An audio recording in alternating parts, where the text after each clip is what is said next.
আসসালামু আলাইকুম সুপ্রিয় প্রথম পরীক্ষার্থীরা এবং ফার্স্ট ইয়ার যারা আছো। তোমরা সবাই জানো যে এক্সিস মেডিকেল স্কুল আমাদের জন্য আয়োজন করেছে এই কোয়ারেন্টাইনের মধ্যে আমরা কিভাবে ঘরে বসেই ক্লাস করতে পারি অনলাইনে।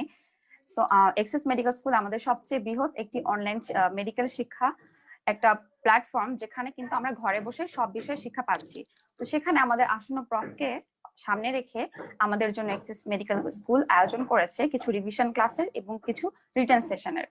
সো আজকে আমি তোমাদের সাথে হাজির হয়েছি রিটেন সেশন নিয়ে। তোমরা সবাই জানো যে আমি গত দুটি ক্লাস নিয়েছিলাম রেনাল ফিজিওলজি এবং গ্যাস্ট্রোইন্টেস্টাইনাল ট্র্যাক্ট নিয়ে। সো আজকে আমরা মূলত আলোচনা করব এটার সাথে রিলেটেড কিছু রিটেন প্রশ্ন নিয়ে, এবং এর পাশাপাশি কিন্তু আমি কিছু ইম্পর্টেন্ট টপিকও আলোচনা করব। প্রথমেই শুরু করব যেটা দিয়ে, সেগুলা আমাদের লাস্ট ক্লাসে কথা পড়ার কথা ছিল, বাট আমি বলেছিলাম যে আমরা নেক্সট ডে যেদিন আমাদের রিটেন সেশন থাকবে সেদিন আমি স্লাইডের মাধ্যমে তোমাদের ছবি দেখে এবং অ্যান্সার কিভাবে লিখতে হবে সেটা নোট করে তোমাদেরকে দিয়ে দিব। আর রিটেনের কথা সবার আগে বলতে গেলে তোমাদের অবশ্যই রিটেনের কিছু কথা বলা দরকার। যখন তোমরা একটা খাতা লিখবা বা যখন তোমরা সবাই জানো যে আমাদের ফিজিওলজি কিন্তু দুইটা পেপার থাকবে, পেপার 1 এবং পেপার 2। সো লিখার জন্য তোমাকে মেইনলি যেটা আগে সবার আগে মনে রাখতে হবে সেটা হচ্ছে টাইম ম্যানেজমেন্ট। এগুলো কিন্তু আমরা সবাই জানি, আমরা সবাই মোটামুটি কার্ড বা টার্ম দিয়ে আসছি, তাই না? সো তোমাদের যেটা করতে হবে যে তুমি ফার্স্ট প্রশ্ন যেভাবে লিখবা তোমার যেন লিখার কোয়ালিটিটাও লাস্ট কোয়েশ্চেনেও যেন সেম থাকে, এই জিনিসটা দেখবা।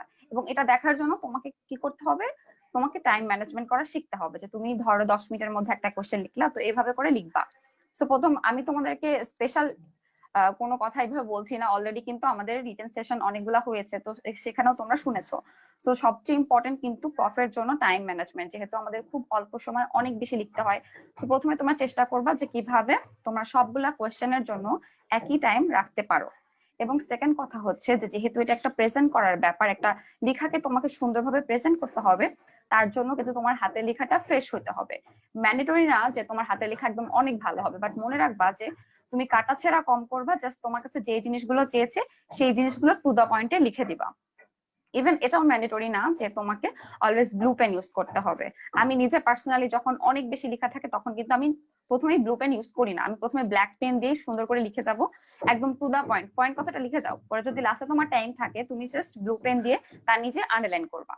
এটা হচ্ছে তোমার কিভাবে তুমি সময় বাঁচাতে পারো এটার একটা উপায়, যে তুমি প্রথমে পুরো ব্ল্যাক পেনে অ্যান্সার টু দা কোয়েশ্চেন সেটাও তুমি ব্ল্যাকেই লিখো। বা ধরো ধরো তুমি হস্ট্রেশন আসলো, তুমি হস্ট্রেশন হেডলাইনটা দিলা মানে ব্ল্যাক পেনেই, বাট যখন তোমার লেখা শেষ হয়ে যাবে তখন তুমি কি করলা, হস্ট্রেশনের নিচে একটা ব্লু পেন দিয়ে দাগ দিলা, তখন কিন্তু তোমার সেম কাজ হলো।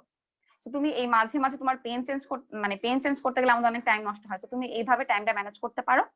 এবং দেখবা কিছু কিছু তোমার কোয়েশ্চেন আছে যেখানে কিন্তু তোমার একটা ছবি আঁকলে কিন্তু তুমি শুধু লিখার চাইতে যদি তুমি ছবিটা আঁকো তাহলে কিন্তু বেশি ভালো নাম্বার পাবা। তো চেষ্টা করবা যে ছবি আঁকার যে কোয়েশ্চেন গুলো আছে সেগুলা দেওয়ার এবং ছবিটা খুব সুন্দরভাবে আঁকার। তো আমি আসলে আজকে যেহেতু আমাদের অনেক পড়া, তো চেষ্টা করব যে তোমাদেরকে এইসব কথাগুলা পরে অন্য ক্লাসে একদিন বলতে। আজকে আমরা সরাসরি হচ্ছে গিয়ে মেইন ক্লাসে চলে যাই।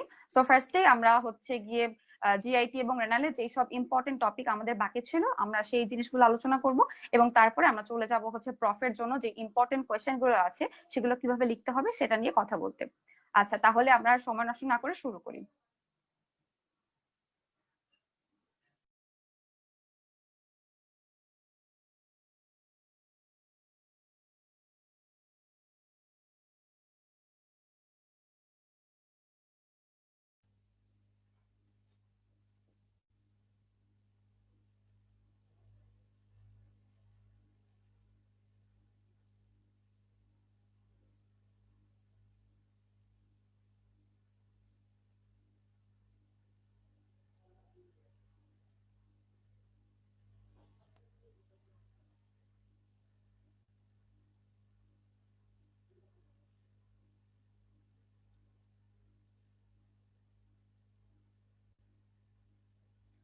আচ্ছা, ঠিক আছে, আশা করি আমার কথা তোমরা শুনতে পাচ্ছ। সো আজকে দেখো আমরা কিন্তু গ্যাস্ট্রোইন্টেস্টাইনাল ট্র্যাক্ট যখন পড়েছিলাম তখন আমাদের কিছু ইম্পর্টেন্ট টপিক বাকি ছিল, যার মধ্যে একটা মোস্ট ইম্পর্টেন্ট হচ্ছে আমাদের এই যে হাইড্রোক্লোরিক অ্যাসিডের সিক্রেশন। সো আজকে দেখো তোমাদের গাইড বইয়ে কিন্তু খুব সুন্দরভাবে এটা গুছিয়ে লেখা নাই, বা যেভাবে আসলে লেখা উচিত সেই জিনিসটা নাই। তো আজকে দেখো আমার কথাটা একটু শোনার চেষ্টা করবা এবং এই ছবির সাথে মিলিয়ে পড়ার চেষ্টা করবা। টিচাররা কিন্তু এইটাই শুনতে চায়। তুমি অন্য যে কোনো মেকানিজম বলো না কেন, টিচাররা কিন্তু বইয়ে যেভাবে লেখা আছে এবং ফিগারে যেভাবে দেখানো হয়েছে সেটাই টিচাররা শুনতে চায়। তো দেখো প্রথমে কি হয়, আমরা সবাই জানি যে এটা হচ্ছে একটা প্যারাইটাল সেল। প্যারাইটাল সেল হচ্ছে কোথায় থাকে? স্টোমাকে থাকে। এই দুইটা দিক আছে, একটা হচ্ছে লুমিনাল সারফেস যেটা তোমার এমটি ক্যাভিটির মধ্যে থাকবে, এবং একটা হচ্ছে তোমার বাইরের দিকে, সেটাকে আমরা বলতে পারি interstitial space or interstitial fluid. Okay, so দেখো প্রথমে কি হয়, প্রথমে সেলের মধ্যে আমার ওয়াটার থাকে। আমরা সবাই জানি যে আমার বডিতে অনেক বেশি ওয়াটার থাকে। সো এই ওয়াটারটা ভেঙে যাবে প্যারাইটাল সেলের মধ্যে। ওয়াটারটা ভেঙে গিয়ে তৈরি করবে হচ্ছে প্রোটন এবং হাইড্রোক্সিল আয়ন। এখন দেখো আমরা সবাই জানি যে এই যে প্রোটন এবং পটাশিয়াম মানে হাইড্রোজেন পটাশিয়াম একটা পাম্প আছে, তাই না? এটা হচ্ছে অ্যাক্টিভ ট্রান্সপোর্ট। সো কি করবে, এই হাইড্রোজেনটা বা হাইড্রোজেন আয়নটা তোমার ওয়াটার থেকে প্রোডাকশন হওয়ার পরে সে অ্যাক্টিভলি সিক্রেট করবে ক্যানালি, এখানে একটা ক্যানালিকুলাস থাকবে, সেই ক্যানালিকুলাসে। তাহলে এটা কিভাবে সিক্রেশন হবে, মেকানিজমটা হচ্ছে যে তোমার হাইড্রোজেন পটাশিয়াম পাম্পের মাধ্যমে, এবং এটাকে আমি বলতে পারি এখানে এনার্জি নেয় কোথা থেকে? এটিপি থেকে।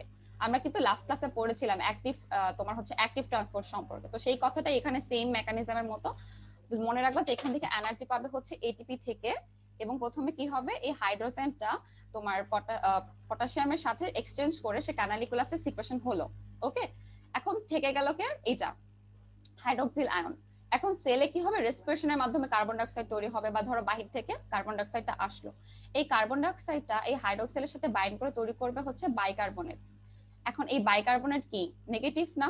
এখন এই বাইকার্বনেটটা কি করবে, তোমার ক্লোরাইড, এই ক্লোরাইডের সাথে এক্সচেঞ্জ করবে। লাইক বাইকার্বনেট তো নিজে নেগেটিভ চার্জ, ও সেল থেকে চলে যাবে ইন্টারস্টিশিয়াল ফ্লুইডে, এবং তার এক্সচেঞ্জ হিসেবে ক্লোরাইড আয়নটা চলে আসবে প্যারাইটাল সেলের ভিতরে। আমি আরেকবার শুরু থেকে বলছি, প্রথমে ওয়াটার ছিল, ওয়াটারটা ভেঙে যাবে, ভেঙে তৈরি করবে প্রোটন, এবং এটা তারপরে হচ্ছে কি করবে, প্রোটনটা তোমার সিক্রেট হবে ক্যানালিকুলাসে। কিভাবে? এটা হচ্ছে হাইড্রোজেন পটাশিয়াম পাম্পের মাধ্যমে, এবং এখানে এটা একটা অ্যাক্টিভ ট্রান্সপোর্ট, এবং এখানে এনার্জি পাবে হচ্ছে এটিপি থেকে। এবং ফাইনালি এই হাইড্রোক্সিলটা তোমার হচ্ছে কার্বন ডাইঅক্সাইডের সাথে রিয়াকশন করে তৈরি করবে বাইকার্বনেট, এবং এখানে তোমার একটা এনজাইম কাজ করবে। এই বাইকার্বনেটটা যেহেতু একটা নেগেটিভলি চার্জ, এই বাইকার্বনেটটা চলে যাবে from the parietal cell to interstitial fluid. এখন এটা এক্সচেঞ্জ করবে কি, যখন নেগেটিভ চার্জটা চলে যাচ্ছে আর একটা নেগেটিভ জিনিস সেলের মধ্যে প্রবেশ করবে, সেটা হচ্ছে ক্লোরাইড। দেখো এখন ক্লোরাইডটা কিন্তু এভাবেও আসতে পারে, আবার নরমালি ক্লোরাইড পাম্প দিয়েও আসতে পারে। ক্লোরাইডের কনসেন্ট্রেশন তখন এই প্যারাইটাল সেলে বেড়ে গেল, তখন কি করবে, এই ক্লোরাইডটা ফ্রম দ্য প্যারাইটাল সেল ও কিন্তু ক্যানালিকুলাসে চলে যাবে। তাহলে দেখো ক্যানালিকুলাসে আমরা মেইনলি পাবো এই প্রোটনটা এবং ক্লোরাইড আয়নটা। তখন কিন্তু এটা এই প্রোটন বা হাইড্রোজেন আয়ন এবং ক্লোরাইড এটা কিন্তু হাইড্রোক্লোরিক অ্যাসিড ফর্ম করবে, এবং তখন কিন্তু এটার কনসেন্ট্রেশন অনেক বেশি থাকে। এখন আর একটা জিনিস একটু বলে দিচ্ছি, যে দেখো এখানে কিন্তু প্রোটনটা সেলে ঢুকেছিল, এই প্রোটনটা আবার কি করবে, তোমার এই সোডিয়াম তোমার হচ্ছে সোডিয়াম আর হচ্ছে গিয়ে পটাশিয়াম, এই সোডিয়াম পটাশিয়াম পাম্পের মাধ্যমে আবার এক্সচেঞ্জ করে চলে গেল।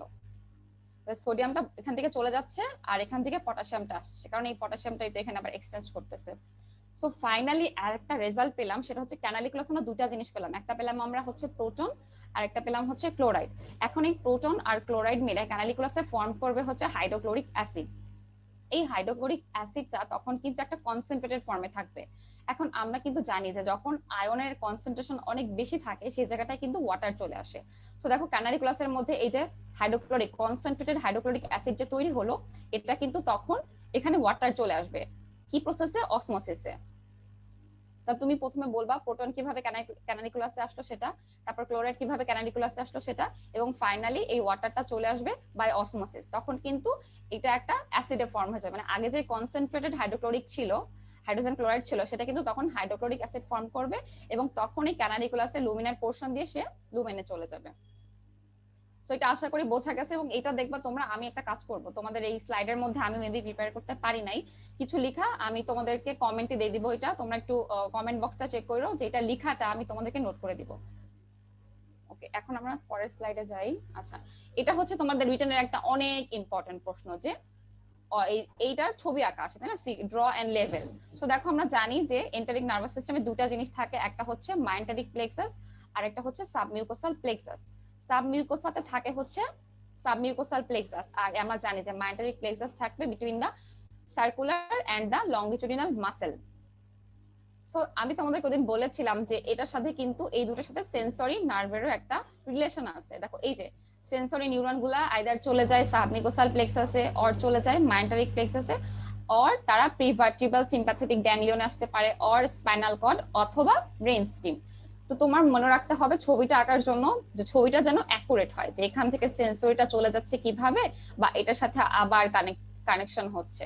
তো তোমরা ট্রাই করবা যে এই ছবিটা যেন কালারফুল আঁকো। তোমার বেশি কিছু করা লাগবে না, তুমি জাস্ট যখন এটা তুমি ব্ল্যাকে আঁকো, ইটস নট নেসেসারি যে তুমি এই জিনিসগুলো ব্লু মানে ব্লু দিয়ে আঁকবা। তুমি কি করবা, জাস্ট এইখানে এইটা গ্রিনে আঁকো, এইটা রেডে আঁকো, বাস বাস এই দুইটা চেষ্টা করবা যে কালারফুল আঁকার, তাহলে একদম পুরো তোমার দেখো। আর এটা ব্ল্যাকে তুমি পেন্সিল দিয়ে করো। তো এটা মনে রাখবা যে রিটেনের জন্য জাস্ট এইটা আর এইটা জাস্ট দাগটা দেওয়ার চেষ্টা করবা কালার পেন দিয়ে, মানে কালার পেন্সিল দিয়ে। আর লেখাগুলো একদম যেভাবে আছে সেভাবে আঁকার বারবার চেষ্টা করবা, তাহলে কিন্তু এই যে সব আইডেন্টিফিকেশনটা ঠিক থাকলে তুমি একদম 100% নাম্বারই পেয়ে যাবা। এটা সম্বন্ধে আমি দেখাই দিলাম। নেক্সট হচ্ছে তোমার ডেফিকেশন রিফ্লেক্সটা। ওকে, সো ডেফিকেশন রিফ্লেক্স নিয়ে কিন্তু আমি রিভিউ সেশনে বলেছিলাম, জাস্ট বলেছিলাম যে it's a very important for written. So রিটেনের জন্য এই ছবিটা আঁকতে হবে। এখন দেখো এখানেও আমি সেম কথা বলবো যে তোমরা এখানে কি করবা, কালার পেন্সিল দিয়ে ট্রাই করবা যে এই যে নার্ভ গুলাকে একটু কালারফুল ভাবে প্রেজেন্ট করার জন্য, তাহলে কিন্তু বুঝতে সুবিধা হবে যে কোনটা যাচ্ছে বা কোন তোমার হচ্ছে ইফারেন্ট কোনটা এফারেন্ট কোনটা। দেখো এখানে একটু খেয়াল করলে দেখবে যে ব্লুটা দেখতে পাচ্ছ না, ব্লুটা হচ্ছে তোমার ইফারেন্ট। তাহলে দেখো এখান থেকে কিন্তু যখন খাবারটা এই সিগময়েড কলনে চলে আসে তখন কিন্তু এটা ডিস্টেন্ডেড হয়ে যায়, একদম ফুলে যায়, তখন কিন্তু স্ট্রেস রিসেপ্টরের মধ্যে যে মাইন্টারিক প্লেক্সাস থাকবে সেটা অ্যাক্টিভেট হয়ে যাবে। এবং এই অ্যাক্টিভেটেড যে স্টিমুলেশন সেটা কি করে আমরা জানি যে দুইটা কাজে হয়, একটা হচ্ছে ইন্ট্রিনসিক রিফ্লেক্স আর একটা হচ্ছে প্যারাসিম্প্যাথেটিক রিফ্লেক্স। ইন্ট্রিনসিক রিফ্লেক্সে কিন্তু সরাসরি এখান থেকে এই তোমার ডিসেন্ডিং কোলনে অর সিগময়েড কোলনে রেকটামে চলে আসে, বাট যখন প্যারাসিম্প্যাথেটিক স্টিমুলেশন বা প্যারাসিম্প্যাথেটিক রিফ্লেক্সটা কাজ করে তখন কিন্তু এখান থেকে স্টিমুলেশনটা চলে যায় এই স্পাইনাল কর্ডে, এবং ফ্রম দ্য স্পাইনাল কর্ড তোমার কিন্তু স্টিমুলেশনটা আসে back to the rectum, sigmoid colon and descending colon. Okay, এই ছবিটা একটু দেখবা, এই জন্য বললাম যে এটা তোমরা অবশ্যই কালারফুল ভাবে আঁকার ট্রাই করবা। আর বলেছিলাম যে বাইরে আমাদের একটা এক্সটার্নাল অ্যানাল স্ফিংটার থাকে, অ্যানাল স্ফিংটার। এটা কিন্তু তোমার এইগুলা দিয়ে হবে না, এটা কিন্তু আলাদা একটা তোমার স্কেলেটাল মটল নার্ভ, আমি বলেছিলাম ওই দিন পুডেন্ডাল নার্ভ দিয়ে ওরা হচ্ছে স্টিমুলেশন পায়। সো যখন এটা রিল্যাক্স হয়ে যাবে তখন কিন্তু এটা হচ্ছে ডেফিকেশন কমপ্লিট হবে। তো তোমরা এইভাবে চেষ্টা করবা, যেখানে মানে এই ছবিটার মধ্যে যেভাবে আছে কালারফুল, শুধু এই নার্ভ গুলো আমি বললাম সব না, শুধু জাস্ট নার্ভের যে ডিরেকশন বা নার্ভের যে ইনারভেশন গুলো তোমরা ট্রাই করবা কালারফুল আকার। ওকে, আচ্ছা দেখো আমি ওই তোমাদের হাইড্রোক্লোরিক অ্যাসিডটা এইভাবে দিতে পারি নাই, বাট আমি ট্রাই করছি তোমাদের যে একটা রিটেন কোশ্চেন আছে ফ্যারিঞ্জিয়াল স্টেজ অফ সোয়ালোইং, এটা একটু নোট করে দেওয়ার জন্য, কারণ এটা মনে হয় বইয়ে খুব ভালো করে ওইভাবে দেওয়া মানে গাইডে খুব ভালো করে দেওয়া নাই, আর বইয়ে হচ্ছে অনেক লেখা। তো তোমরা তো রিটেনে এত কিছু লিখতে পারবে না, সো আমি ট্রাই করেছি তোমাদের জন্য একটু শর্ট করে লেখা যায়। তো আগে এখানে যাওয়ার আগে আমি তোমাদের এই প্রথম প্যারাটা দেখো, তোমরা পড়লে বুঝতে পারবে যে যখন আমাদের খাবারটা মুখে চলে আসবে তখন কিন্তু আমাদের মুখের মধ্যে আমাদের জানি যে বিভিন্ন ধরনের স্টিমুলেশন, তো আমাদের কিছু সেন্সরি নার্ভ থাকে তাই না, সেন্সরি নার্ভ থাকে, আমরা ট্যাকটাইল সেন্সেশন পাই। তো এই জিনিসগুলা থেকে দেখো আমি একটা লিখে দিচ্ছি তোমাদের জন্য, যে দেখো যখন আমরা খাবারটা মুখে চলে আসবে তখন কি হবে, ওইখান থেকে যে স্টিমুলেশন বা ইম্পালস, এই ইম্পালসটা তোমার ট্রাইজেমিনাল গ্লসোফেরেঞ্জিয়াল এই দুটো নার্ভ দিয়ে কিন্তু চলে আসবে মেরুলা অবলাঙ্গাটাতে। গ্লসোফেরেঞ্জিয়াল আমরা জানি কোথায় থাকে, তোমার হচ্ছে এটা কি তোমার হচ্ছে টাঙে থাকে। তো যখন আমার খাবারটা আমি মুখে নিব তখন কিন্তু আমার একটা অ্যাফারেন্ট ইম্পালস আসবে ফ্রম দা মাউথ। তো এই অ্যাফারেন্ট ইম্পালসটা চলে আসবে মেরুলা অবলাঙ্গাটায়, যেখানে তোমার এই সোয়ালোইং সেন্টার থাকবে, এবং ওখান থেকে আবার স্টিমুলেশনটা চলে আসবে ইফারেন্ট ফাইবার দিয়ে। ইফারেন্ট হচ্ছে মোটর ফাইবার, যেহেতু আমার এখানে খাবারটাকে সোয়ালোইং করতে হবে, দ্যাট মিন্স আমার নেক মাসল গুলাকে কি করতে হবে, কনস্ট্রিকশন করতে হবে। সো ওটার জন্য অফকোর্স আমার মোটর ইম্পালস লাগবে, যার কারণে কিন্তু এই যে 5 দেখো 5 9 10 12 জাস্ট মনে রাখো এই চারটা নাম, যে 5 9 10 and 12 দেখো খুব ইজি মনে রাখা। এটা চলে আসবে কোথায়, ফ্যারিংসে এবং আপার ইসোফেগাসে। তো এটা হচ্ছে অ্যাজ এ হোল। সো দেখো এখন স্টিমুলেশন আসার পরে কি হবে সেটা আমরা দেখবো এইখানে। তো এটা কিন্তু মেইনলি আমি তোমাদের রিটেনের জন্য দেখাচ্ছি যে রিটেনে কতটুকু লিখবা, তোমরা চেষ্টা করলে এখান থেকে নোট করে নিতে পারো। দেখো যে প্রথমে কি হবে, খাবারটা যখন আমাদের মুখে চলে আসবে আমরা জানি যে ফ্রন্টে থাকে হচ্ছে তোমার হার্ড প্যালেট, পিছনে থাকবে সফট প্যালেট। তো এই সফট প্যালেটটা কি করে পুল আপওয়ার্ড, কারণ আমরা জানি যে আমাদের খাবারটা যাতে আমাদের যে নোজ আছে উপরে বা নিচে আমাদের যে রেসপিরেটরি ট্র্যাক আছে এই জায়গাতে খাবার যাতে না যায় তার জন্য কিছু মেকানিজম হয়, যার কারণে খাবারটা কিন্তু ইসোফেগাসে আসে আমার ট্রাকিয়া দিয়ে যায় না। সো প্রথমে দেখো আমি ন্যাসাল ক্যাভিটিটাকে অফ করে দিব, উপরে যে সাথে আমার কানেকশন সেটাকে অফ করে দিব। কিভাবে?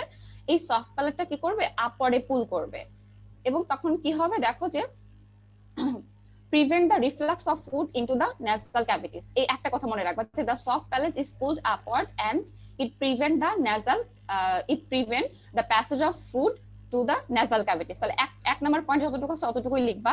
দেন 2 নাম্বার পয়েন্টে কি করতে হবে, আমাদের একটা স্যাজিটাল স্লিট ফর্ম করতে হবে। কিভাবে হবে স্যাজিটাল স্লিটটা ফর্মেশন? আমরা সবাই জানি, অ্যানাটমিতে পড়েছি যে এই যে তোমার প্যালাটোফ্যারেঞ্জিয়াল ফোল্ড থাকে দুইটা পাশে, ওই প্যালাটোফ্যারেঞ্জিয়াল ফোল্ড গুলো একদম কাছে চলে আসবে।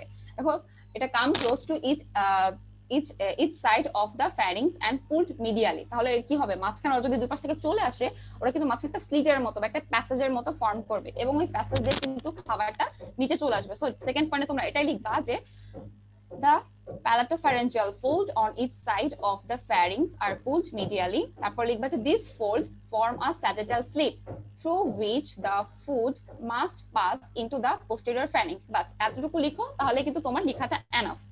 এরপর 3 নাম্বার পয়েন্টে ভোকাল কর্ডের কথা লিখবো আমরা, যে vocal cord of the larynx are strongly approximated. তো ভোকাল কর্ডের অ্যানাটমি পড়তে থাকলে দেখবা যে দুই পাশে এরকম ফোল্ডের মতো থাকে। সো ওরা কি করবে, তোমার হচ্ছে কাছাকাছি চলে আসবে, এবং কি করে ল্যারিংসটা আপওয়ার্ডে চলে আসবে, আপওয়ার্ডলি এন্ড অ্যান্টেরিয়রলি। এই দুইটা ওয়ার্ড একটু ভালো করে মনে রাখবা যে ল্যারিংসটা চলে আসবে আপওয়ার্ড এন্ড অ্যান্টেরিয়রলি বাই কি মাসেল, বাই হচ্ছে নেক মাসেল। এবং এটা কি করবে, দেখো যে that prevent upward movement of the epiglottis causes the epiglottis to swing backward over the opening of the larynx। এত কথা না লিখে তুমি জাস্ট এই লাইনটার পরে লিখবা যে that causes the epiglottis and it helps in closure of the opening of larynx। বাস, তার মানে কি করলো, এপিগ্লটিসটা ল্যারিংসের ওপেনিংটাকে ক্লোজ করে দিল, তাহলে কিন্তু খাবারটা আর রেসপিরেটরি ট্র্যাক্ট দিয়ে গেল না। তো প্রথমে আমরা দেখলাম যে কিভাবে ওরা হচ্ছে নেজাল ক্যাভিটিকে ক্লোজ করলো, সেকেন্ডে আমরা দেখলাম কিভাবে একটা প্যাসেজ ফর্ম করলো which is sagittal slit, and থার্ডে দেখলাম সেটা হচ্ছে এটা কি করলো, এটা হচ্ছে তোমার রেসপিরেটরি ট্র্যাকে যাওয়ার একটা প্রিভেন্ট, মানে যে ওয়েটা ছিল সেটাকে এপিগ্লটিস দিয়ে ক্লোজ করে দিল, সহজ হয়ে মনে রাখতে গেলে। ওকে, আচ্ছা।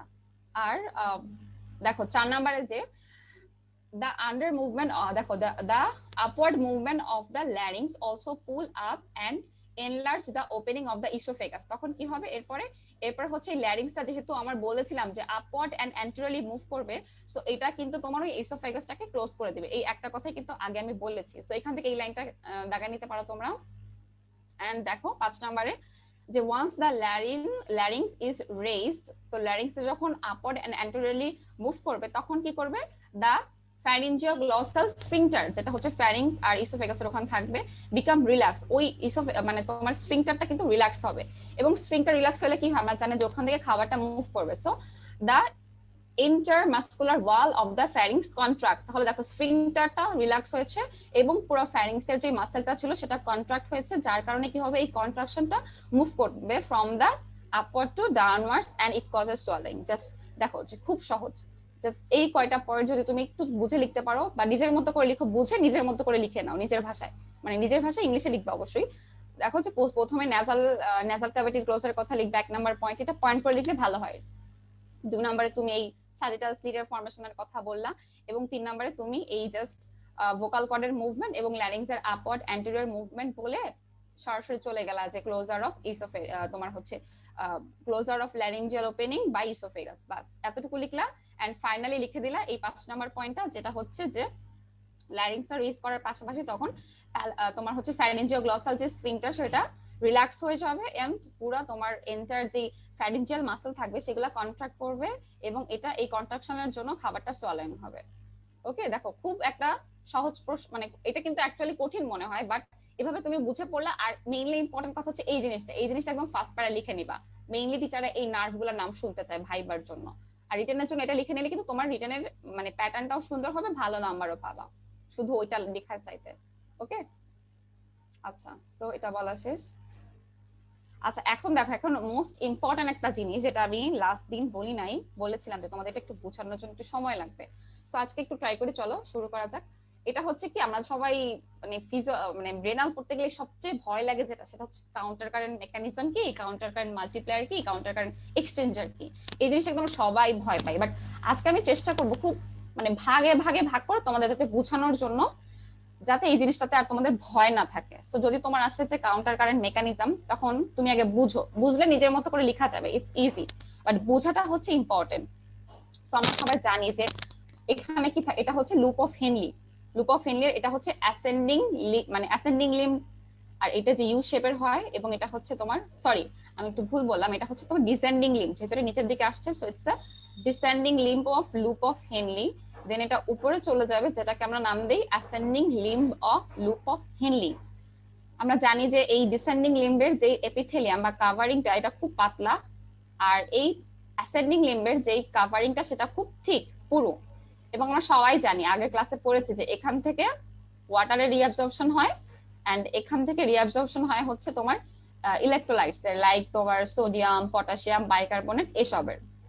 এখন এই জিনিসগুলো আমি ওদিন মনে আছে যে কনসেন্ট্রেটেড ইউরিন ফর্মেশন পড়ানোর সময় বলেছিলাম যে এখানে কিভাবে অসমোলারিটি চেঞ্জ হয়। তো কনসেন্ট্রেটেড ইউরিন ফর্মেশনের জন্য এই জায়গাটায় তোমার কনসেন্ট্রেশন হয় 1200। আজকে আমরা দেখবো যে কিভাবে 1200 হয়, কিভাবে 300 মিলিঅসমল ঢুকলো এবং কিভাবে 1200 হয়ে গেল। এই জিনিসটাই কিন্তু পুরোপুরি এই কাউন্টার কারেন্ট মেকানিজম, এটাকে আমরা বলি মাল্টিপ্লায়ার। কেন আমরা মাল্টিপ্লায়ার বলি সেটাও বলছি। তো প্রথমে দেখো, এখানে আমার নর্মাল ভাবে আসলো 300 মিলিঅসমল আসলো, ওকে, 300 মিলিঅসমল আসলো। এখন দেখো যখন অ্যাসেন্ডিং লিম্বে গেল, ascending limb of loop of Henle, আমরা সবাই জানি যে এখানে শুধুমাত্র কি হয়, সলিউট গুলো রিঅ্যাবসর্ব হয়, ওয়াটার কিন্তু থেকে যায়, যার কারণে এই লুমেনের মধ্যে অসমোলারিটি কিন্তু কমে যাবে। সো দেখো 300 থেকে কমে গেল হচ্ছে 200 এ। তো 200 এ যখন কমে গেল, অফকোর্স যেই এক্সট্রা 100 সেটা হচ্ছে রিঅ্যাবসর্ব হয়ে গেল আয়নগুলা। সো আয়নগুলা যে এই যে তোমার মেরুলারি স্পেসটা, আমরা তো সবাই জানি যে এই লুপ অফ হেনলিটা মেরুলাতে ঢুকবে এবং বের হবে, সো ইটস দ্য মেরুলারি স্পেস। এখানে কিন্তু মেরুলারি স্পেসের মধ্যে এই দুটার মাঝখানের কনসেন্ট্রেশনটা কিন্তু বাড়ায় দিচ্ছে, অসমোলারিটি বাড়ায় দিচ্ছে। এখানে কিন্তু 400 করে ফেললো। এখন দেখো আমরা সবাই জানি এখানে ওয়াটার থাকলো, ওয়াটার অ্যাবজর্ব হচ্ছে। সো দেখো 300 আছে কনসেন্ট্রেশন, এখানে 400, তাহলে কি এই জায়গাটায় কনসেন্ট্রেশন অনেক বেশি না আয়নের? সো অসমোসিসের নিয়মে কি হয়, আমরা জানি যে যেখানে আয়ন বেশি থাকে সেখানে কিন্তু ওয়াটারটা চলে যেতে চায়। তো তখন হবে কি, এই জায়গা থেকে ওয়াটারটা বের হয়ে এখানে চলে যাওয়ার ট্রাই করবে। তো দেখো যে এখানে যখন চলে যাবে, ও চাইবে কি এইটার সাথে এইটার যে কনসেন্ট্রেশন বা অসমোলারিটি একটা ইকুইলিব্রিয়াম অবস্থায় রাখতে। তো তখন এখান থেকে ওয়াটারটা বের হয়ে যাবে, বের হয়ে তখন এইটার এই লুমেন্টার মধ্যে যেই ওয়াটারটা ছিল, মানে যেই তোমার ফিল্ট্রেশনটা ছিল, ওটাও কিন্তু 400 হয়ে যাবে। সো 400 হয়ে গেল, তাহলে 400 কিন্তু ভিতরেও আছে, আবার এই জায়গাটাও আছে। এখন দেখো এটা তো আর এখানে কনস্ট্যান্ট দাঁড়ায় থাকবে না, ও তো অবশ্যই ফ্লোতে আবার এখান থেকে তোমার এই অ্যাসেন্ডিং লিম্বে চলে যাবে। সো এই 400টা তখন কি করবে, ও চলে গেল, দেখো এখান থেকে যাচ্ছে, চলে যাচ্ছে। আর এখানে 300 কোথা থেকে আসতেছে, প্রক্সিমাল কনভলিউটেড টিউব থেকে এখানে আসতেছে। সো 400 যখন চলে যাবে, সেম ভাবে এখানে তো আর ওয়াটার অ্যাবজর্পশন হবে না। যখন দেখলো যে অ্যাসেন্ডিং লিম্ব দেখলো যে অনেক বেশি সলিউট চলে আসতেছে, তাহলে কি ও আগের চাইতে বেশি পরিমাণের সলিউটটা অ্যাবজর্ব করবে, যেহেতু ওকে একটা কনসেন্ট্রেটেড গ্রেডিয়েন্ট বজায় রাখতে হবে। সো ও কি করবে, এই 400 থেকে আগে যতটুকু তোমার রিঅ্যাবজর্ব করে নিয়েছিল আয়ন, তার চাইতে বেশি পরিমাণের আয়ন রিঅ্যাবজর্ব করবে আনটিল একটা হাই গ্রেডিয়েন্ট ফর্ম হয়। তো দেখো তখন কিন্তু এই ভিতরটা ছিল 400, আর এখানে ছিল কিন্তু এই যে দেখো 200। সো এখানে যখন 400 চলে আসলো, ফ্রম দিস 400 ও কিন্তু ইলেকট্রোলাইট বা আয়নগুলোকে রিঅ্যাবজর্ব করবে। দেখো রিঅ্যাবজর্ব করে নিবে যখন, তখন কিন্তু ভিতরের মধ্যে যে ইলেকট্রোলাইটের কনসেন্ট্রেশন সেটা কিন্তু আরো বেড়ে গেল, দ্যাট মিন্স অসমোলারিটি আরো বেড়ে গেল। ফ্রম দা 400 এটা চেঞ্জ হয়ে গেল টু 500, 500, 350। তো এইভাবে করবে কি, দেখো যে এটা আসতেছে কিন্তু হাই কনসেন্ট্রেশন, মানে হাই অসমোলারিটি আসলো, এসে এসে যখন পাস করবে সে কিন্তু আবার কমে যাবে। বাট মাঝখানে যে মেকানিজমটা হলো, এটা কি হলো, বারবার যাচ্ছে আর এই জায়গাটায় কি হচ্ছে, কনসেন্ট্রেশন বা অসমোলারিটি বাড়ছে। 400 আসতেছে, 400 আসতেছে, 400 আসতেছে, চলে যাচ্ছে 200-তে। বাকিটা কি হইলো, বাকি ইলেকট্রোলাইট বা আয়নটা এই জায়গাটায় চলে আসলো। সো দেখো বারবার যাচ্ছে from the proximal convoluted tube থেকে এখানে পাস করতেছে, আর বারবার এই মেডুলার মধ্যে যে অসমোলারিটি সেটা ইনক্রিজ করছে, বেড়ে যাচ্ছে এমন ভাবে ততক্ষণ পর্যন্ত চলতেই থাকবে। দেখো 300 আসলো, 400 আসলো, এখানে চলে গেল 500 আসলো, তখন কি করবে, এগেইন এই জায়গাগুলো কিন্তু আবার এটার মতো হওয়ার চেষ্টা করবে, এটার মতো দেখো যে 500 হয়ে গেল, 500 হয়ে গেল, দেন 500টা আবার যাবে, ওখান থেকে আবার অ্যাবজর্ব হবে, তখন ধরো 600 হলো। এরকম ভাবে সে কিন্তু যাচ্ছে যাচ্ছে আর এখানে অসমোলারিটি বৃদ্ধি পাচ্ছে টিল কোন পর্যন্ত, যখন পর্যন্ত না 1200 হয়। মানে আমি বলেছিলাম না যে কনসেন্ট্রেটেড ইউরিন যে ফর্মেশন হয় সেটার কিন্তু কনসেন্ট্রেশনটা হাইয়েস্ট হতে পারে কত, 1200 মিলি অসমোল, আর তুমি বলতে পারো যে 1200 থেকে 1400 এরকম হতে পারে।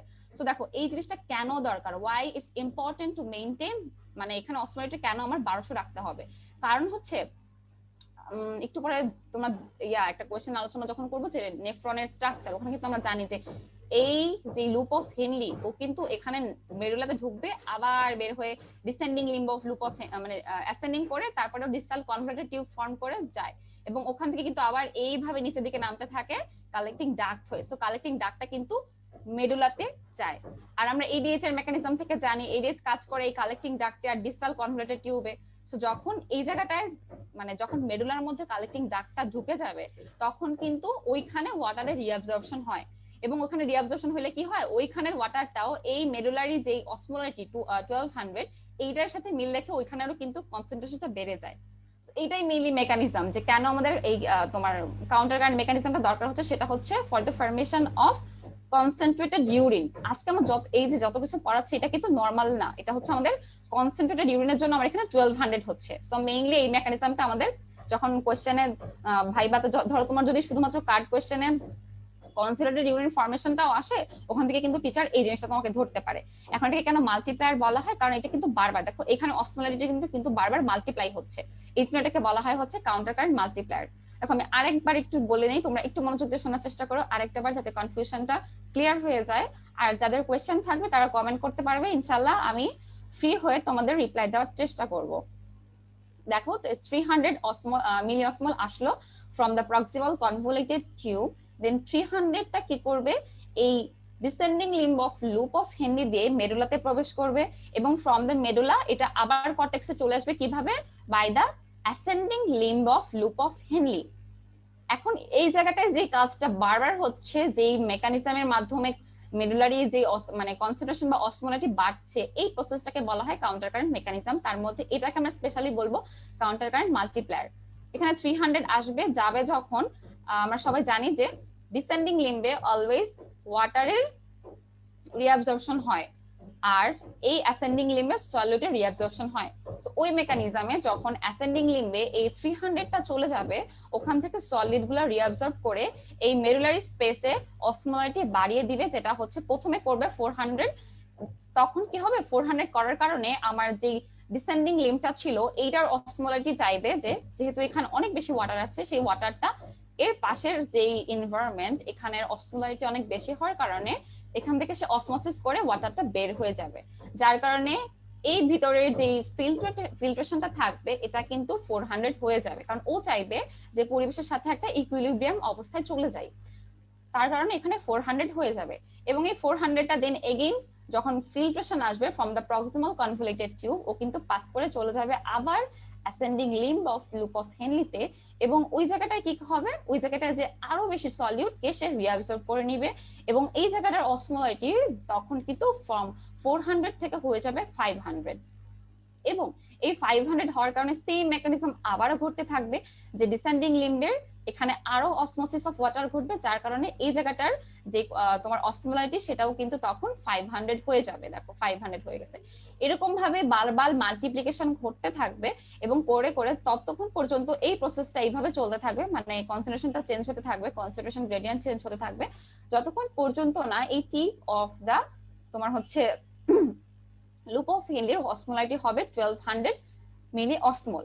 তখন কথা হচ্ছে 1200 কেন হবে, কারণ হচ্ছে কনসেন্ট্রেটেড ইউরিন ফরমেশনের জন্য highest concentration of concentrated urine এটা হচ্ছে ফ্রম 1200 টু 1400। তো এটা দেখো আমি খুব সহজে চেষ্টা করেছি তোমাদেরকে বোঝানোর জন্য।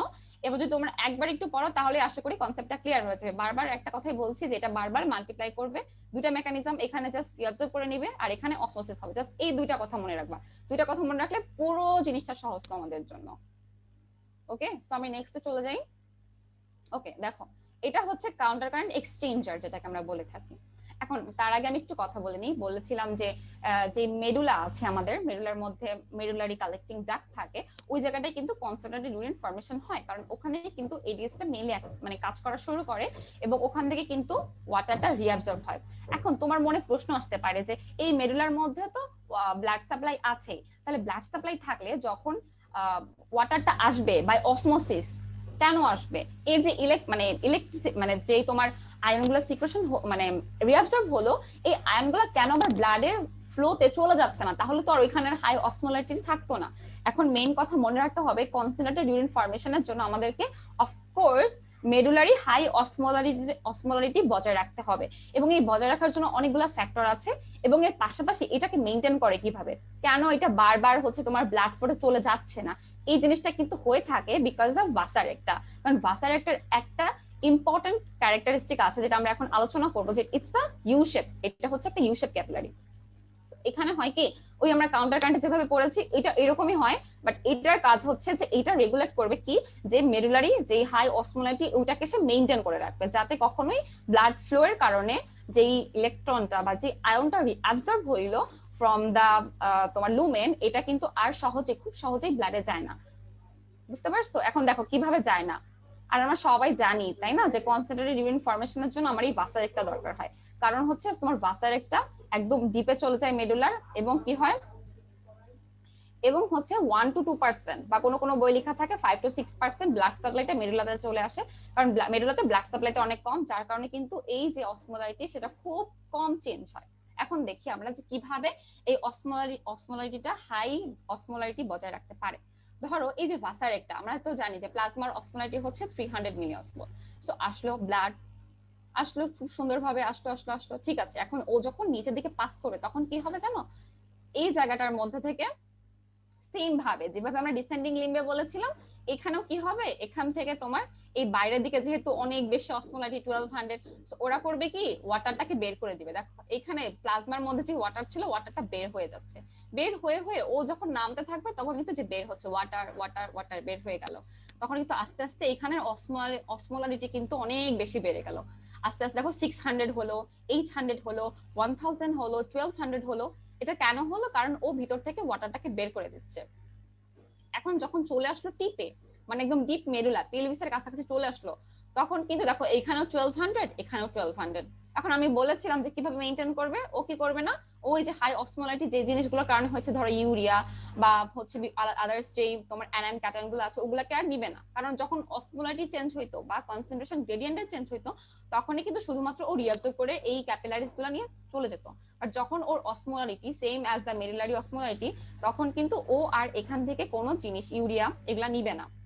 সো ও কি করবে, ও আবার ইউ শেপে হয়ে আবার চলে গেল কর্টেক্সের দিকে। তখন আবার কি হবে, ও যখন উপরের দিকে চলতে থাকবে তখন আবার এগেইন সে কি করবে, এই যে দেখো যখন আস্তে আস্তে উপরের দিকে যাবে, এখানে কিন্তু অসমোলারিটিটাও কমতেছে। তোমার দেখো যে ইন্টারস্টিশিয়াল যেই অসমোলারিটি, ওটাও কিন্তু আস্তে আস্তে কর্টেক্সের দিকে যখন যেতে থাকবে তখন কিন্তু কমছে। এই 1200টা যখন উপরের দিকে আবার ইউ শেপে চলতে থাকবে, তখনও কিন্তু ও এরপরে আবার ওয়াটার রিঅ্যাবজর্ব করে নেবে এবং সলিউটটাকে বের করে দিবে। তখন আস্তে আস্তে ও আবার নর্মাল সেম প্লাজমা অসমোলারিটিতে চলে আসলো। সো এই যে এক্সচেঞ্জার, কাউন্টার কারেন্ট এক্সচেঞ্জার হিসেবে কে কাজ করে, সেটা হচ্ছে ভাসারেক্টা। এবং কেন কাজ করছে এটা বললাম, যে এটার ফাংশন কি, এটার ফাংশন হচ্ছে the maintain the high osmolarity of the medulla. এবং কিভাবে করে এটা বলবা, যে নরমালি যে ক্যাপিলারি গুলো আছে সেগুলো কিন্তু হাই অসমোলারিটি বা যেখানে কনসেন্ট্রেশন বেশি থাকে, ওই জায়গাটা থেকে সেই ইলেকট্রোলাইটস বা আদার জিনিসগুলোকে রিঅ্যাবজর্ব করে নিয়ে যায়। কিন্তু এই ভাসারেক্টা একটা স্পেশাল, যে ও কি করবে, ও যখন নামতে থাকবে, ও ওই কাউন্টার কারেন্ট মেকানিজমের মতো এই জায়গাটায় যে সে এক্সচেঞ্জ করবে। সে কি করবে, এখান থেকে ওয়াটারটাকে বের করে দিবে, সলিউটটাকে নিবে, এবং তখন কনসেন্ট্রেশনটা বাড়বে বা অসমোলারিটি বাড়বে। এবং যখন একদম ডিপ মেডুলাতে চলে আসবে, তখন সেম ওর অসমোলারিটি হয়ে যাবে same as the medullary osmolarity. যার কারণে এখানে ওরকম ভাবে কোনো হাইয়েস্ট অ্যামাউন্টের ইউরিয়া বলো বা তোমার হচ্ছে সোডিয়াম পটাশিয়াম, এগুলা কিন্তু ওরকম ভাবে এর মাধ্যমে আবার ব্যাকফ্লো করবে না। যার কারণে এখানের কিন্তু যেই অসমোলারিটি এটা হাই থাকবে। এরপর যখন ব্লাড ফ্লো নর্মাল নিয়ম অনুযায়ী যখন আবার উপর থেকে চলতে থাকবে, তখন ও কি করবে, জাস্ট উল্টা কাজ করবে। তখন সে এক্সচেঞ্জ করবে কি, তখন ওয়াটারটাকে ভিতরে নিবে এবং সলিউটটাকে বের করে দিবে, যার কারণে ওর অসমোলারিটি আস্তে আস্তে কমতে থাকবে। এবং ফাইনালি সে যখন এই পুরো ভাসারেক্টাকে ক্রস করে, ইউশেপের ভাসারেক্টাকে ক্রস করে উপর দিকে যেতে থাকবে, তখন তার প্লাজমার যেই অসমোলারিটি ছিল ওইটা আস্তে আস্তে সে মেইনটেইন করতে পারবে। ওকে, আশা করি এটা বোঝা গেছে। আচ্ছা এরপরে আচ্ছা এরপরে দেখো একটা ইম্পর্টেন্ট কোশ্চেন, এটা রিটেনের জন্য অনেক আসে। এটা হচ্ছে যে বলছিলাম না যে মেডুলারি যে হাই অসমোলারিটি কিভাবে মেইনটেইন হয়। প্রথম কথা যে আমি বললাম যে ভাসারেক্টা কিন্তু মেইনটেইন করছে, মানে ভাসারেক্টা কিন্তু অসমোলারিটির কারণ না, ভাসারেক্টা হচ্ছে এটা হচ্ছে কারণ অফ কি রেগুলেশন, মানে এই হাই অসমোলারিটিটা বজায় রাখার কারণটা হচ্ছে ওইটা। বাট হাই অসমোলারিটি যে যে ফ্যাক্টরের জন্য হয় সেটা হচ্ছে এই চারটা। তুমি জাস্ট একটু মনে রাখো ছোট্ট করে যে এখানে বিভিন্ন আয়ন, আমি বলেছিলাম যে আয়ন ইউরিয়া এইগুলা কিন্তু হাই অসমোলারিটি মেইনটেইন করে, বা হাই অসমোলারিটি তাকে সে বানায়, মানে ওইখানে অসমোলারিটিটাকে সে হাই করে দেয়। কিভাবে? যখন ওই যে অ্যাক্টিভ ট্রান্সপোর্ট আমরা বললাম যে নরমালি তোমার কালেক্টিং ডাক্ট বা ডিস্টাল কনভলিউটেড টিউব এটা দিয়ে কিন্তু শুধু আয়নই রিঅ্যাবজর্ব হয়, তখন ওই আয়নটা কিন্তু রিঅ্যাবজর্ব হয়ে চলে আসে মেডুলারি, মানে মেডুলারি স্পেসে। তখন কিন্তু ওই জায়গাটায় সোডিয়াম আয়নের কনসেন্ট্রেশনটা এটা কিন্তু অনেক বেড়ে যায়, এবং sodium co transport with potassium chloride, তাহলে তখন কিন্তু সোডিয়ামও আসতেছে সাথে পটাশিয়ামও আসতেছে ক্লোরাইড আসতেছে। ওদিন বলেছিলাম এই তিনটা জিনিস কিন্তু একসাথে কো ট্রান্সপোর্ট হয়, মনে আছে লাস্ট ক্লাসে তোমার আমি 2 নম্বর ক্লাসে বলেছিলাম যে ডিস্টাল কনভলিউটেড টিউবে বলো বা তোমার হচ্ছে ascending limb of loop of Henley, ওইখানে কিন্তু সোডিয়াম পটাশিয়াম ক্লোরাইড এই তিনটাই একসাথে রিঅ্যাবজর্ব হয়, 1 সোডিয়াম 2 ক্লোরাইড আর 1 পটাশিয়াম। তো ওইভাবে কিন্তু তখন ও মেডুলারি স্পেসে চলে আসবে, এবং তখন কিন্তু এই জায়গার মেডুলারি যে স্পেসের অসমোলারিটি হাই করে দিবে। এন্ড দেখো যে active transport of ion from the collecting duct into the medullary interstitium. তাহলে প্রথমে আমরা এখানে বললাম যে অ্যাসেন্ডিং লিম্বের কথা বললাম, যেটা আমি ওদিন বলেছিলাম। আর আজকে আরেকটা নতুন জিনিস, সেটা হচ্ছে আয়নটা ফ্রম দ্য কালেক্টিং ডাক্ট। এই দুটো হচ্ছে মেইন ফ্যাক্টর। এর পাশাপাশি তোমার ইউরিয়া, আমরা নর্মালি জানি যে ইউরিয়াটা খুবই খারাপ জিনিস, এবং এটা কিন্তু ইউরিনেশনের মাধ্যমে বের হয়ে যায়। বাট কিছু কিছু ইউরিয়া আবার হয় কি তোমার এই ডিফিউশনের মাধ্যমে, ফ্যাসিলি ডিফিউশনের মাধ্যমে চলে আসে মেডুলারি ইন্টারস্টিশিয়ামে, এবং তখন কিন্তু ওইটার অসমোলারিটিটা হাই হয়ে যায়। ওকে, সো তখন কিন্তু এই ইউরিয়াটাও টেক পার্ট ইন তোমার হচ্ছে making the osmolarity of medullary স্পেসে, ওটা কি করে ফেলে হাই হাই অসমোলারিটি করে ফেলবে। ওকে, আর লাস্টেরটা জাস্ট এমনি, এটা কোনো ম্যান্ডেটরি না, এটা জাস্ট রিটেনের পোরশন লিখে দিবা। বাট ম্যাম যদি আস্ক করে তাহলে প্রথমেই এই তিনটা বলার চেষ্টা করবা। প্রথমেই বলবে cotransport of sodium along with the potassium and chloride. সেকেন্ডে বলবা যে active transport of ion from the collecting tubule. And third option মানে থার্ড পয়েন্ট হচ্ছে facilitated diffusion of urea from the inner medullary collecting duct. রিটেনের জন্য এটা অনেক important দেখে আমি তোমাদেরকে একটু চেষ্টা করেছি যে জিনিসটা এখান থেকে দেওয়ার জন্য। একটা রিটেনের কোশ্চেন আমি তোমাদের দিতে পারি নাই, আশা করি ওটা আমি তোমাদের নেক্সট ক্লাসে একটু দিয়ে দিব কোনোভাবে। ওটা হচ্ছে যে হাইড্রোক্লোরিক অ্যাসিডটা তোমার সিকুয়েশনটা কিভাবে লিখবা একটু শর্টকাট করে আমি তোমাদেরকে মার্ক করে দিয়ে দিব। সো আজকের এই পর্যন্ত ছিল হচ্ছে আমার এই প্রিভিয়াস ক্লাসের লেকচার, মানে যেগুলো পেন্ডিং ছিল ওই জিনিসগুলা। আর এখন আমরা হচ্ছে চলে যাব সরাসরি, চলে যাবো ইয়াতে আমাদের যে রিটেন কোশ্চেন গুলো আছে ওগুলা নিয়ে ডিসকাস করব।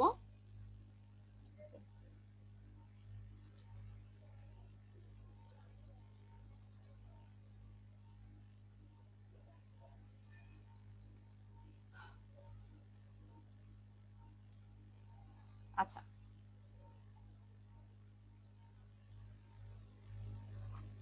ওকে, সো দেখো আমি রিটেন নিয়ে অনেক কথা বললাম, এখন দেখো যে রিটেনের জন্য তোমরা কিভাবে পড়বা এটা আমি আগে একটু বলে নিই, তারপরে আমরা কোশ্চেনের ডিসকাশনে চলে যাব।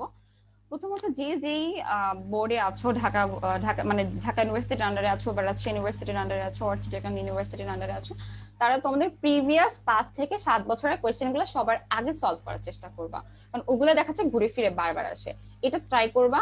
আর নিজ নিজ কলেজের যে কাট কোয়েশ্চেন এন্ড টার্ম কোয়েশ্চেন গুলো আছে ওইগুলাও ট্রাই করবা। তো এই দুই ভাবে তোমরা আগে শুরু করবা, দেন এই স্টেজটা তোমার পড়া হয়ে গেলে তখন তুমি ফার্দার যে অন্য বোর্ডে বারবার ফ্রিকোয়েন্টলি কি কি কোয়েশ্চেন গুলো আসছে ওইগুলো একটু সলভ করো, বা যেটা একদম অনেক বেশি ইম্পর্টেন্ট সেই জিনিসগুলো নিয়ে কথা বলা মানে তখন পড়া ট্রাই করবা। তো সবার আগে যে যে নিজ নিজ ইউনিভার্সিটির বিগত 5 থেকে 7 বছরের প্রশ্ন যদি সলভ করো, এটা একটা তোমাদের তখন তোমরা একটা সেফ স্টেজে থাকবা। এটা কিন্তু তোমরা যারা ফার্স্ট ইয়ারে আছো এখন আমাদের ক্লাস দেখছো, বা তোমরা অ্যাডভান্স দেখছো, তারাও কিন্তু এইভাবে আগাতে পারো তোমাদের রিটেনের প্রিপারেশন নেওয়ার জন্য। তো আমরা চলে যাই প্রথমে, সেটা হচ্ছে গ্যাস্ট্রোইন্টেস্টাইনাল ফিজিওলজি, এটা নিয়ে আমরা আলোচনা করেছি ভাইবা। আজকে আমরা কথা বলবো হচ্ছে রিটেনের কোশ্চেন গুলো কিভাবে লিখতে হবে। তো চলো শুরু করি। ওকে, সো ফার্স্টে দেখো যে এলিমেন্টারি সিস্টেম থেকে কিছু প্রশ্ন আছে। প্রথম কোশ্চেন হচ্ছে name the movement of GIT. আচ্ছা, তো তখন তুমি কোশ্চেনটা কিভাবে অ্যান্সার করবা, প্রথমে লিখে নিবা যে গ্যাস্ট্রোইন্টেস্টাইনাল ট্র্যাক্টে 2 ধরনের মুভমেন্ট থাকে, একটা হচ্ছে propulsive movement and mixing movement. এই কথাটা লেখা শেষ। এরপরে লিখবা প্রপালসিভ মুভমেন্ট কি করবে, এটা হচ্ছে তোমার ফরওয়ার্ড মুভমেন্ট করে, আর মিক্সিং মুভমেন্টটা হচ্ছে mixing of food with the enzyme.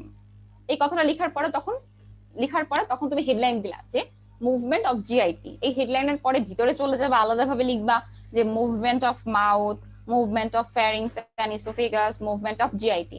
তখন মাউথের মধ্যে লিখবা সিম্পলি যে ম্যাস্টিকেশন এন্ড চিউইং, ফ্যারিংসে ইসোফেগাসে লিখবা ডিগ্লুটেশন আর সোয়ালোইং, দেন জিআইটি তে যে আবার আলাদা ভাগে ভাগ করে নিবা যে স্টমাকে কি হবে, স্মল ইন্টেস্টাইনে কি হবে, লার্জ ইন্টেস্টাইনে কি হবে। দেখো যদি তুমি টু দা পয়েন্টে আনসার লিখো, তোমার এখানে কিন্তু নাম্বার কাটার সুযোগ নাই। তাহলে স্টমাকে লিখে নেবা মিক্সিং মুভমেন্ট, এটা হচ্ছে মিক্সিং ছিল, প্রপালসিভ মুভমেন্ট ছিল পেরিস্টালসিস, দেন স্মল ইন্টেস্টাইনের মধ্যে মিক্সিং মুভমেন্ট ছিল সেগমেন্টেশনাল কন্ট্রাকশন, আর হচ্ছে তোমার প্রপালসিভ মুভমেন্ট ছিল পেরিস্টালসিস, আর লার্জ ইন্টেস্টাইনের মধ্যে হচ্ছে হসপিরেশন এন্ড মাস মুভমেন্ট। হসপিরেশন হচ্ছে মিক্সিং মুভমেন্ট আর প্রপালসিভ মুভমেন্ট হচ্ছে মাস মুভমেন্ট। আচ্ছা দেখো তাহলে এই কোশ্চেনটা কিন্তু আমাদের বলা শেষ, বেসিক মুভমেন্ট অফ জিআইটি ও বলা শেষ, name the movement of GIT, what are the physiological effect of movement. আচ্ছা ফিজিওলজিক্যাল ইফেক্টটা কি, এই যে প্রপালসিভ মুভমেন্ট হচ্ছে অর যে মিক্সিং মুভমেন্টটা হচ্ছে, এটার ইফেক্ট কি আমরা নাম দেখেই বুঝতে পারছি যে মিক্সিং মুভমেন্ট হচ্ছে কি করবে, it mixes the food particle with the digestive juice. এর পাশাপাশি কিন্তু এটা কিছু পরিমাণের অ্যাবজর্পশনেও হেল্প করে। কিভাবে, ও কি করে, ধরো খাবারটা যখন তোমার মিক্সিং হতে থাকবে দ্যাট মিন্স ও কিন্তু বারবার মুভ করবে ওই জায়গাটায়, সো বারবার কিন্তু যে সারফেসটা থেকে যাচ্ছে আবার আসতেছে, সো অ্যাবজর্পটিভ যে সারফেস সেইটার কাছে আসতে হেল্প করে। এটা হচ্ছে মিক্সিং মুভমেন্ট একটা আরেকটা ফাংশন। আর ফিজিওলজিক্যাল ফাংশনের মধ্যে প্রপালসিভ মুভমেন্টে লিখবা যে টু ট্রাভেল ফুড, এটা কি করে ফ্রম দা ওরাল টু অ্যাবোরাল, মানে ওরাল থেকে অ্যাবোরাল ডিরেকশনে নিয়ে যায়, এটা বলবা। আর লিখবা যে পার্শিয়াল মিক্সিংও মাঝে মাঝে হেল্প করে। ওকে, এখন দেখো সেকেন্ড একটা কোশ্চেন, এটা অনেক বেশি ইম্পর্টেন্ট, অনেক বেশি ইম্পর্টেন্ট। এটা হচ্ছে গ্যাস্ট্রোইন্টেস্টাইনাল হরমোন। আমি কিন্তু ভাইবার দিন তোমাদেরকে বলেছিলাম যে অনেক হরমোন আছে তোমার গাইডে বা অন্য কোনো জায়গায়, এত কিছু লিখবা না, জাস্ট পরীক্ষায় আসলে শুধু 5টা লিখবা।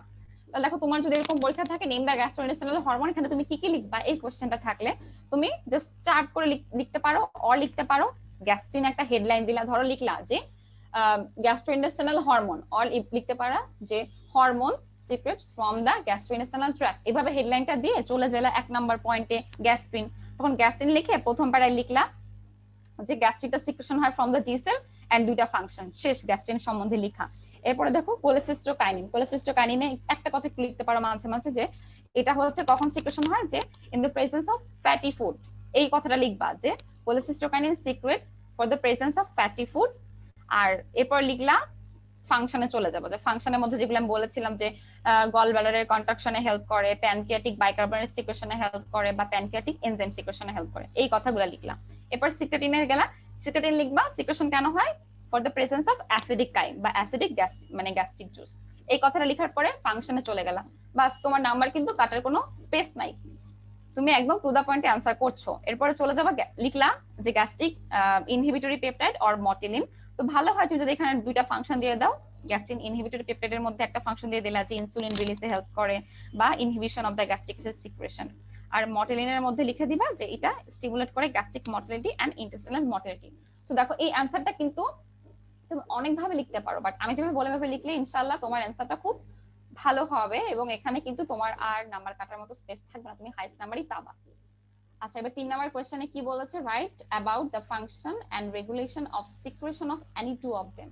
তাহলে তুমি সবচেয়ে ভালো হয় এই কোশ্চেনের অ্যানসারে তুমি লিখবা সিক্রেটিন আর কোলেসিস্টোকাইনিন, এই দুইটা, কারণ এখানে কিন্তু আমরা খুব ভালোভাবে জানি যে রেগুলেশনটা কি। কোলেসিস্টোকাইনিন সিক্রেশন হয় কেন, কারণ ওই যে প্রেজেন্স অফ ফ্যাটি ফুড, এটা হচ্ছে এর রেগুলেশন অফ সিক্রেশন। আর সিক্রেটিনের রেগুলেশন অফ সিক্রেশন হচ্ছে প্রেজেন্স অফ অ্যাসিডিক কাইম। আর ফাংশনটা তো আমি একটু আগে বলেই দিলাম, ওই জিনিস 4টা পয়েন্টটা লিখে দিবা, বাস এখানেও কিন্তু তোমার 2 পয়েন্টে অ্যানসার লেখা শেষ। নাও 4 এ দেখো যে write in short about the mechanism of secretion and physiological action of secretin. এটা নিয়েও আলোচনা করা শেষ। এই যে মেকানিজম অফ সিক্রেশন বললাম যে যখন অ্যাসিডিক কাইমটা তোমার গ্যাস্ট্রোইন্টেস্টাইনাল ট্র্যাক্টে মানে স্মল ইন্টেস্টাইনে চলে আসবে, তখন কিন্তু সিক্রেট মানে for the presence of acidic Qayyim তোমার সিক্রেটিনটা সিক্রেশন হবে, এবং এই সিক্রেটিন সিক্রেশন হবে, এবং ফাংশনটা তো বলা আছে যে কেন এটার ফাংশনিংটা কি কাজে হেল্প করে। আর ফাংশন অফ সিক্রেটিন সিসি কি, দেখো আমি তোমাকে কেন বললাম যে এই কোশ্চেনটা আসলেও সিক্রেটিন আর কোলেসিস্টোকাইনিন লিখতে বা অন্য, দেখো তুমি তাহলে কিন্তু এইটা যদি একটু ভালো মতো করো রেগুলেশন এন্ড ফাংশন, তাহলে কিন্তু তোমার এই 3টা কোশ্চেন কভার হয়। এজন্য যদি থাকে যে উল্লেখ না থাকে যে এই হরমোনটা বলো, বা যদি বলে অ্যানি টু লিখো, তাহলে অবশ্যই তোমার চেষ্টা করবে সিক্রেটিন এবং কোলেসিস্টোকাইনিন এই দুইটা বারবার লিখার। আচ্ছা, এখন দেখো শর্ট নোট। শর্ট নোট হচ্ছে লোকাল হরমোন অফ জিআইটি, আর এটা হচ্ছে তোমার এই যে কোলেসিস্টোকাইনিন প্যানক্লোজাইমে, এটা সেম কথা। এখন দেখো শর্ট নোটটা আমরা হচ্ছে মানে শর্ট নোটে কিন্তু নাম্বার বেশি থাকে। তোমরা ট্রাই করবে যে এই লেজ, দেখো এই কোশ্চেন গুলো দিলে কি লাভ হয় জানো, একটা কোশ্চেনের মধ্যে 3টা পার্ট থাকে, যার কারণে তোমার কিন্তু নাম্বারটা তোমার উঠানোটা সহজ। বাট শর্ট নোটে হয় কি নাম্বার অনেক বেশি থাকে, আর আমাদের লাস্টের দিকে আমরা শর্ট নোট লিখতে চাই, তো আমাদের এখানে টাইম থাকে না, আমরা ঠিক মতো লিখতেই পারি না, যেমন টু দা পয়েন্টে যে যা যা চেয়েছে একটু বড় করে বা ডিটেলসে লিখবো, এগুলো আমরা টাইম পাই না। তোমরা ট্রাই করবে নর্মালি এই টাইপের কোশ্চেন দেওয়ার জন্য। বাট যদি কোনো কারণে এইসব কোশ্চেন কমন না পড়ে, তখন তো শর্ট নোট দিব। শর্ট নোটের মধ্যে যে তুমি সুন্দরভাবে প্রেজেন্ট করে দিবা, জাস্ট একটা মানে প্যারা প্যারা করে। ধরো যদি তোমার এই যে লোকাল হরমোন অফ জিআইটি বলে, তাহলে প্রথমে তুমি বললা যে হরমোনের কাজ কি, প্রথমে একটু আমরা একটু লিখে নিব যে হরমোন, ওকে হরমোন হচ্ছে কি করবে, রেগুলেশন করবে জিআইটি মুভমেন্ট বা জিআইটি সিক্রেশন এই জিনিসগুলোকে। তখন তুমি হেডলাইন দিলা লোকাল হরমোন অফ জিআইটি, বাস এই কোশ্চেনে যেভাবে লিখছো এখানেও সেভাবে লিখে দিবা, অ্যান্সার শেষ। আর এটা তো তোমার কোলেসিস্টোকাইনিন তো বলা হয়ে গেছে। তো এগুলো দেখো আমাদের সলভ করা শেষ। আচ্ছা, এখন আমরা চলে আসবো হচ্ছে ডাইজেস্টিভ জুসে। দেখো প্রথম প্রশ্ন যে give the important constitute of gastric juice. আচ্ছা, এই কথাটা কিন্তু অন্যভাবে ঘুরে আসতে পারে। কিভাবে আসতে পারে, যে name the cell of gastric, মানে নেম দ্য সেল অফ হচ্ছে stomach and maintain their secretion, বা সরি তোমার হচ্ছে ডিসক্রাইব দেয়ার সিক্রেশন। তখন কিন্তু কি হবে, তখন তুমি প্রথমেই এই কোশ্চেনটা থাকবে ওইভাবেই থাক না কেন, প্রথমে তুমি লিখে নিবা যে কি কি সেল আছে। পেপটিক সেল আছে, প্যারাটাল সেল আছে, মিউকাস সেল আছে। তো মিউকাস সেলের মধ্যে আবার দুইটা জিনিস আছে, একটা হচ্ছে মিউকাস নেক সেল, সারফেস মিউকাস সেল, এরপর আছে জি সেল আর এন্টেরোক্রোমাফিন সেল। তো তখন কিন্তু এই যে কনস্টিটিউট অফ গ্যাস্ট্রিক জুস, এটার মধ্যে তখন তুমি এই সেলগুলা লিখে জাস্ট কি কি সিক্রেশন হচ্ছে ওগুলো দিয়ে দিবা, যে হাইড্রোক্লোরিক অ্যাসিড সিক্রেশন হচ্ছে, তারপরে হচ্ছে তোমার ইন্ট্রিনসিক ফ্যাক্টর অফ ক্যাজল সিক্রেশন হচ্ছে বা মিউকাস সিক্রেশন হচ্ছে, এইটা যে কি কি থাকতেছে। আর এনজাইমও বলে দিবা সাথে, যেহেতু বলছে যে কি কি থাকে সব, তাহলে এনজাইমও বলে দিবা।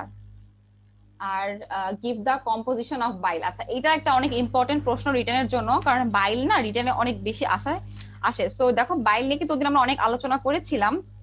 বাইলের কনস্টিটিউশন বাইলের মধ্যে কি কম্পোজিশন থাকে এটা বলার জন্য তোমাকে প্রথমে হচ্ছে বাইলটা কি ওইটা একটু লিখে নিবা, যে বাইল হচ্ছে একটা secretory product which secret from the liver, যেটা লিভার থেকে সিক্রেশন হয়।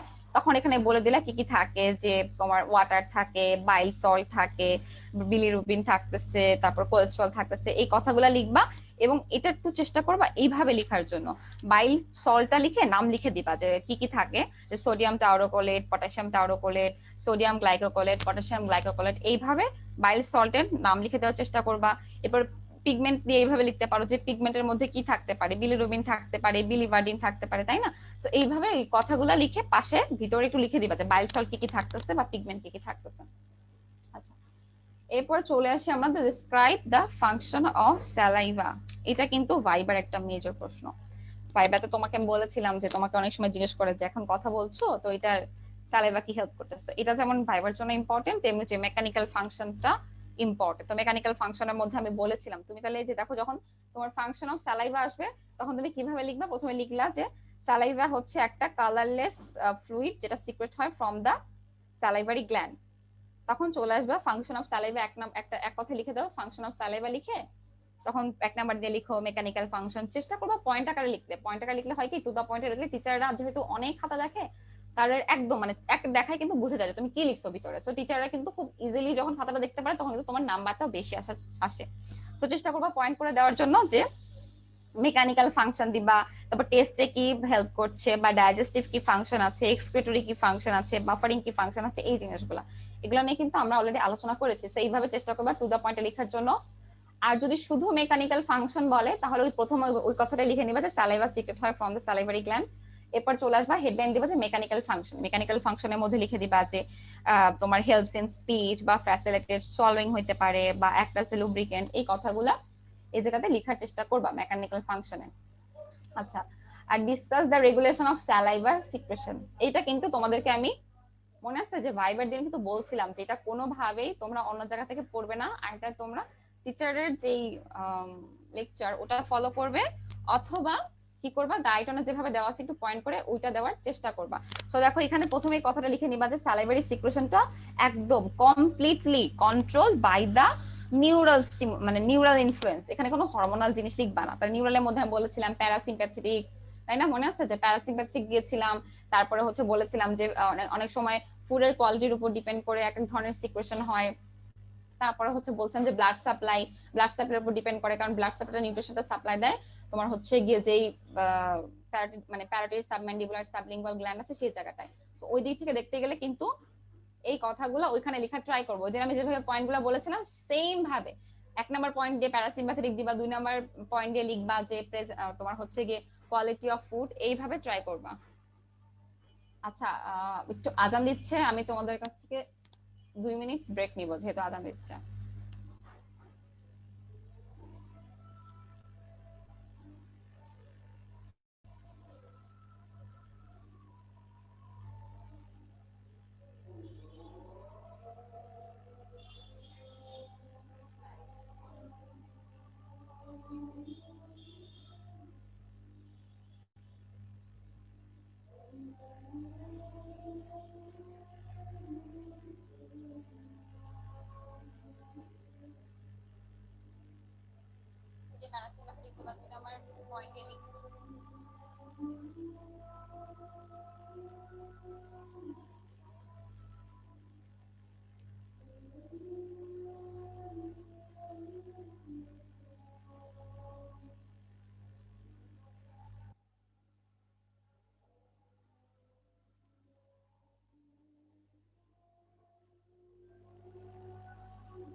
ওকে, সো আমরা শুরু করি। আমরা ছিলাম হচ্ছে রেগুলেশন অফ সালাইভারি সিক্রেশনে ছিলাম, যেটা আমি বলেছি যে সালাইভারি সিক্রেশনটা কিভাবে লিখবা, যেভাবে বইয়ে আমি বলেছিলাম ভাইবার দিন ওইভাবে লিখবা। আচ্ছা, এবার হচ্ছে function of the gas hydrochloric acid. এটার মধ্যে কোনো কিছু লেখা লাগবে না, জাস্ট প্রথমে লিখবা যে মানে কোনো সূচনা দরকার নাই, তুমি জাস্ট লিখে যাবা যে hydrochloric acid secret from the তোমার হচ্ছে প্যারাইটাল সেল, এন্ড তারপর লিখবা যে function of gastric hydrochloric acid, তারপরে ফাংশন 3-4টা লিখে দিবা। 4টা লিখলে ভালো হয়, 4টা মাস লিখবা। তো এটা কিন্তু এইভাবে অ্যান্সার করবা। সেম কথা যে হাইড্রোক্লোরিক অ্যাসিডের সিক্রেশন আমি বলেছি যেভাবে আজকে ওইভাবে লেখা ট্রাই করবে এবং ছবিটা আঁকার চেষ্টা করবে। আর ইনশাআল্লাহ আমি হয়তো তোমাদেরকে নেক্সট দিন রিটেন নিব, ওই দিন আমি এইটার রিটেনটাও দিয়ে দিব নোট করে। আচ্ছা, হোয়াট ইজ অ্যাক্লোরহাইড্রিয়া? এটা হচ্ছে তোমার যখন হাইড্রোক্লোরিক অ্যাসিডটা তোমার অ্যাবসেন্ট থাকে। এটা কেন হয়? যখন তোমার প্যারাইটাল সেলটা ডিস্ট্রাকশন হয়ে যায় তখন কিন্তু এই হাইড্রোক্লোরিক অ্যাসিডটা সিক্রেশন হয় না। তো এই হাইড্রোক্লোরিক অ্যাসিডটা সিক্রেশন না হওয়াকে এই টার্মটা বলে। এটা রিটেনের জন্য অত ইম্পর্টেন্ট না, তুমি জাস্ট ভাইবার জন্য টার্মটা জাস্ট একটু মনে রাখিও। আচ্ছা, প্যানক্রিয়াটিক জুসের সিক্রেশনের কথাও কিন্তু আমরা বলেছিলাম যে প্যানক্রিয়াটিক জুসটা কিন্তু হরমোনাল এবং নিউরাল দুটা দিয়েই হয়। এখানে কিন্তু চাইছে শুধুমাত্র হরমোনাল, হিউমোরাল। আর এখানে বলছে যে how pancreatic juice secret is regulated, তখন তোমার হিউমোরাল এন্ড নিউরাল দুটাই বলতে হবে। তো এখানে বলছিলাম যে তোমার অ্যাসিটাইলকোলিন, কোলেসিস্টোকাইনিন, সিক্রেটিন এগুলা যেমন লিখবা, সাথে কিন্তু ওই যে 3টা phase, cephalic phase, gastric phase, তারপর হচ্ছে ইন্টেস্টিনাল ফেজ, এই 3টা কথাই লিখবা। ওইরকম ভাবে যেভাবে আমি বলছি সেম ভাবে লিখবা, বাট একদম হাইলাইট করে দিবা হরমোনগুলোর নাম এন্ড ফাংশন, তারপর কোন ফেজে কতটুকু পার্সেন্ট হচ্ছে। এটা লিখলে কিন্তু এই কোশ্চেনটার অ্যান্সার কমপ্লিট। আচ্ছা, বাইল, হোয়াট ইজ বাইল? এটা আমি বলে ফেলেছি অলরেডি। ফাংশন অফ লিভারটা কিন্তু অত বেশি আসে না, মাঝে মাঝে হচ্ছে দেয় টিচাররা রিটেনের জন্য। সো ওখানে দেখবা যে তোমার লিভারের মধ্যে আমরা কিন্তু লিভারের ফাংশন আমরা জানি যে লিভারের মধ্যে অনেক বেশি ফাংশন হয়, এটা আমরা অ্যানাটমিতে পড়ছি, তাই না? ওইখানের মধ্যে মেইনলি যে যে কথাগুলা লিখবা সেটা হচ্ছে তোমার স্টোরেজ ফাংশন আছে, কিছু মেটাবলিক ফাংশন আছে, সিনথেসিস মানে সিনথেটিক ফাংশন আছে, তাই না? এই কথাগুলো কিভাবে লিখবা? হেডলাইনে লিখবা। লাইক মেটাবলিক ফাংশন হচ্ছে কি, এটা কার্বোহাইড্রেট, প্রোটিন, ফ্যাট, এই জিনিসগুলোর মেটাবলিজমে হেল্প করে। স্টোরেজ ফাংশনের মধ্যে লিখবা যে কার্বোহাইড্রেটটা গ্লাইকোজেন হিসেবে স্টোর থাকে, ভিটামিনটা এ ডি এটা হচ্ছে স্টোরেজ থাকে, এবং এরপরে হচ্ছে আয়রনটা জমা থাকে, তাই না? আয়রনটা স্টোরেজ থাকে ফেরিটিন হিসেবে। এরপর সিনথেটিক ফাংশনের মধ্যে যে জিনিসগুলো সিনথেসিস করে লাইক ইমিউনোগ্লোবুলিন, প্লাজমা প্রোটিন, তারপর হচ্ছে ক্লটিং ফ্যাক্টর, ভিটামিন কে, এই জিনিসগুলো ওই সিনথেটিক ফাংশনের মধ্যে দেওয়া আছে। এটাও ট্রাই করবা যে একদম পয়েন্ট করে লেখার জন্য।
আচ্ছা, আশা করি এখন শোনা যাচ্ছে। ওকে, তো আমরা আবার একটু শুরু করি।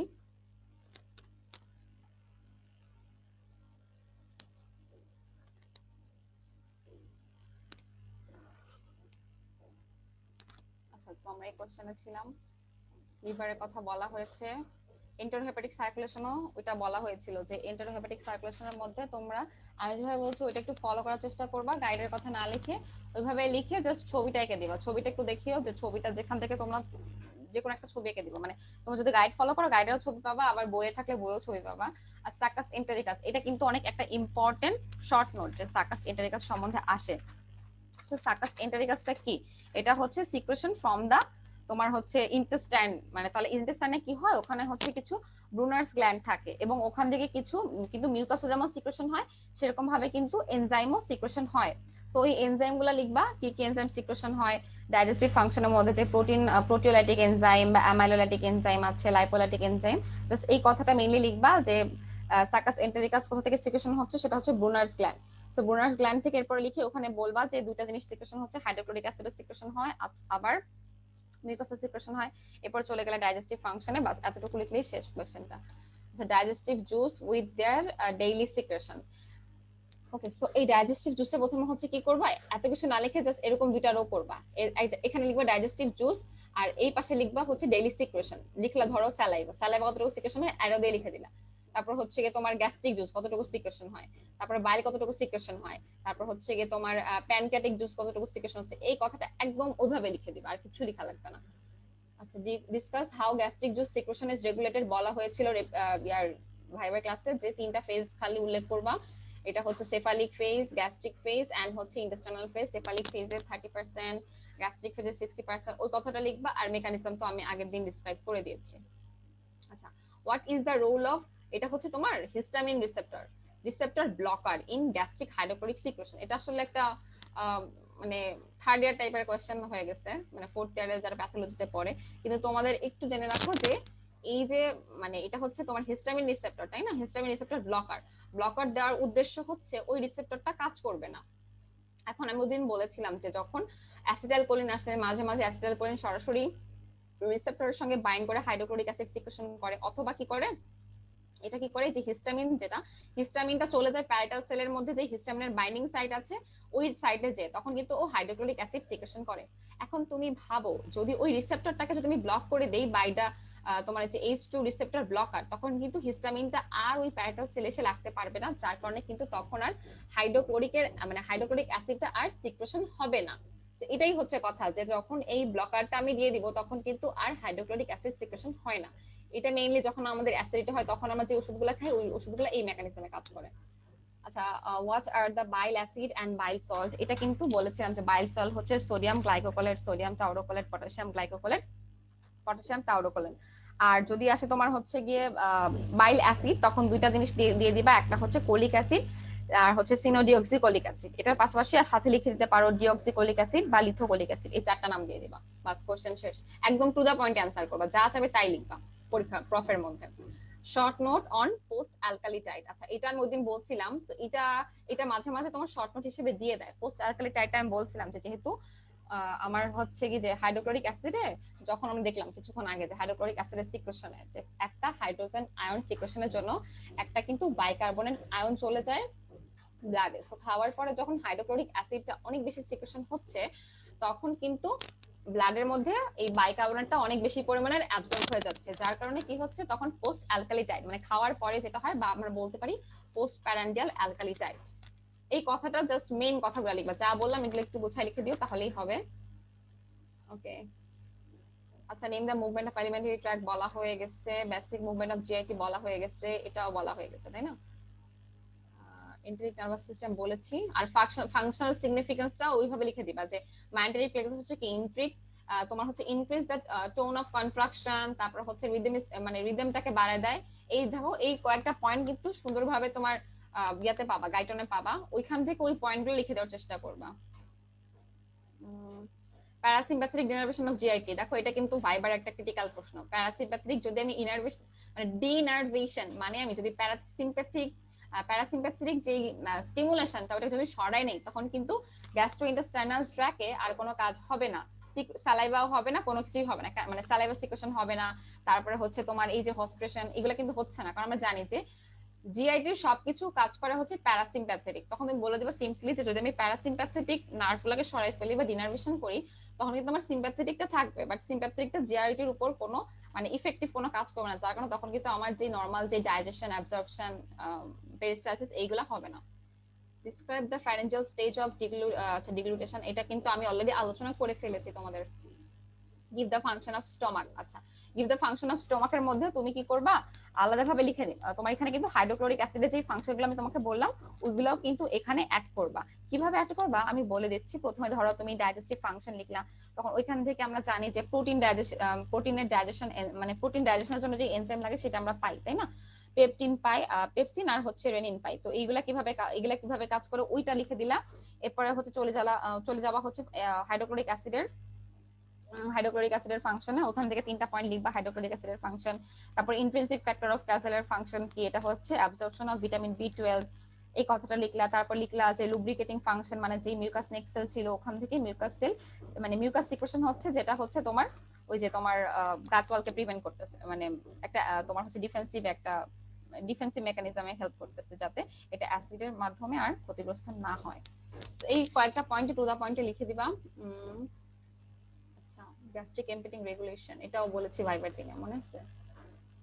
স্টিমুলেশন ইনহিবিশন গ্যাস্ট্রিক এমপিটিং, ওইটা ওই দিন ভাইবার কোশ্চেনগুলো, মানে আমি কিন্তু দেখো ভাইবার দিন কিন্তু অলরেডি বলে ফেলছি যে ডিটেইলে তোমরা কিভাবে লিখবা। আমি বলছিলাম যে একটা হচ্ছে স্টিমুলেশন দিবে গ্যাস্ট্রিক এমপিটিং কে, আর একটা হচ্ছে ইনহিবিটিং করবে। সো ওই দুইটা পয়েন্ট, মানে স্টিমুলেশন লিখবা যে ফ্যাক্টর স্টিমুলেটিং গ্যাস্ট্রিক এমপিটিং, এই কথাটা লিখে 1 নাম্বার পয়েন্টে লিখে দিবা, ওই যে দুইটা পয়েন্ট বলেছিলাম। আর ইনহিবিটিং গ্যাস্ট্রিক এমপিটিং লিখে ওইখানে আবার দুইটা কথা বলছিলাম ওই জিনিসগুলো দিয়ে দিবা। তো টু দা পয়েন্টে লিখে দিবা হোয়াট আর দ্য বেসিক, আচ্ছা ইলেকট্রিক্যাল রিদম ইন জিআইটি। আচ্ছা এটা আসলে তোমাদেরকে মুখে বলার চাইতে, আচ্ছা এটা আমি একটু খেয়াল রাখবো, নোট করে রাখবো যে তোমাদের নেক্সট রিটেনের দিন এই জিনিসটা আমি তোমাদেরকে ছবিটা দিয়ে দিব কিভাবে লিখতে হবে। আচ্ছা, লার্জ ইন্টেস্টাইনের ফাংশনটা কিন্তু ভাইবার জন্য আমি বলেছিলাম যে ভাইবার জন্য ইম্পর্টেন্ট, তাই না? সো লার্জ ইন্টেস্টাইনের মধ্যে আমরা জানি বিভিন্ন জিনিস সিনথেসিস হয়, আবার অ্যাবজর্পশন হয়, তাই না? তাহলে প্রথম এইভাবে এটাও পয়েন্ট আকারে লিখবা যে অ্যাবজর্পশন লিখে দিবা যে 80% অফ ওয়াটার, সোডিয়াম ক্লোরাইড, এই জিনিস গ্লুকোজ, এগুলা সিক্রেশন, এগুলা হচ্ছে অ্যাবজর্পশন হচ্ছে। এরপর এটা সিক্রেটরি ফাংশন কি, ইট সিক্রেট মিউকাস সিক্রেশন করে। এরপর এক্সক্রিটরি ফাংশনের মধ্যেও আছে যে হেভি মেটাল গুলাকে এক্সক্রিট করে দেয়। এরপর অনেক সময় এটা কি করে, ভিটামিন কে, বি12 এই জিনিসগুলো সিনথেসিস করে। সো এইগুলা তোমরা যেভাবে পড়েছো আগে ওইভাবেই লিখবা, বাট চেষ্টা করবা যে পয়েন্ট আকারে লিখতে। ডেফিকেশন রিফ্লেক্সও বলা বলা শেষ, তো ওইভাবে লিখবা ডেফিকেশন রিফ্লেক্সটা কাকে বলে, ওটার ডেফিনেশনটা লিখে জাস্ট এই যে তোমার ইন্ট্রিনসিক রিফ্লেক্স আর প্যারাসিম্প্যাথেটিক রিফ্লেক্স ওই কথাটা লিখে ভিতরের লাইনগুলো লিখে দিবা। আর ছবিটা আঁকবা, আমি ছবি আঁকা আগেই দেখাই দিছি তোমাদেরকে। এটা বলা হয়েছে, পেরিস্টালসিস নিয়ে কথা হয়েছে, জাস্ট এটার মধ্যে মানে ইনক্লুড করবা ছবি আঁকাটা।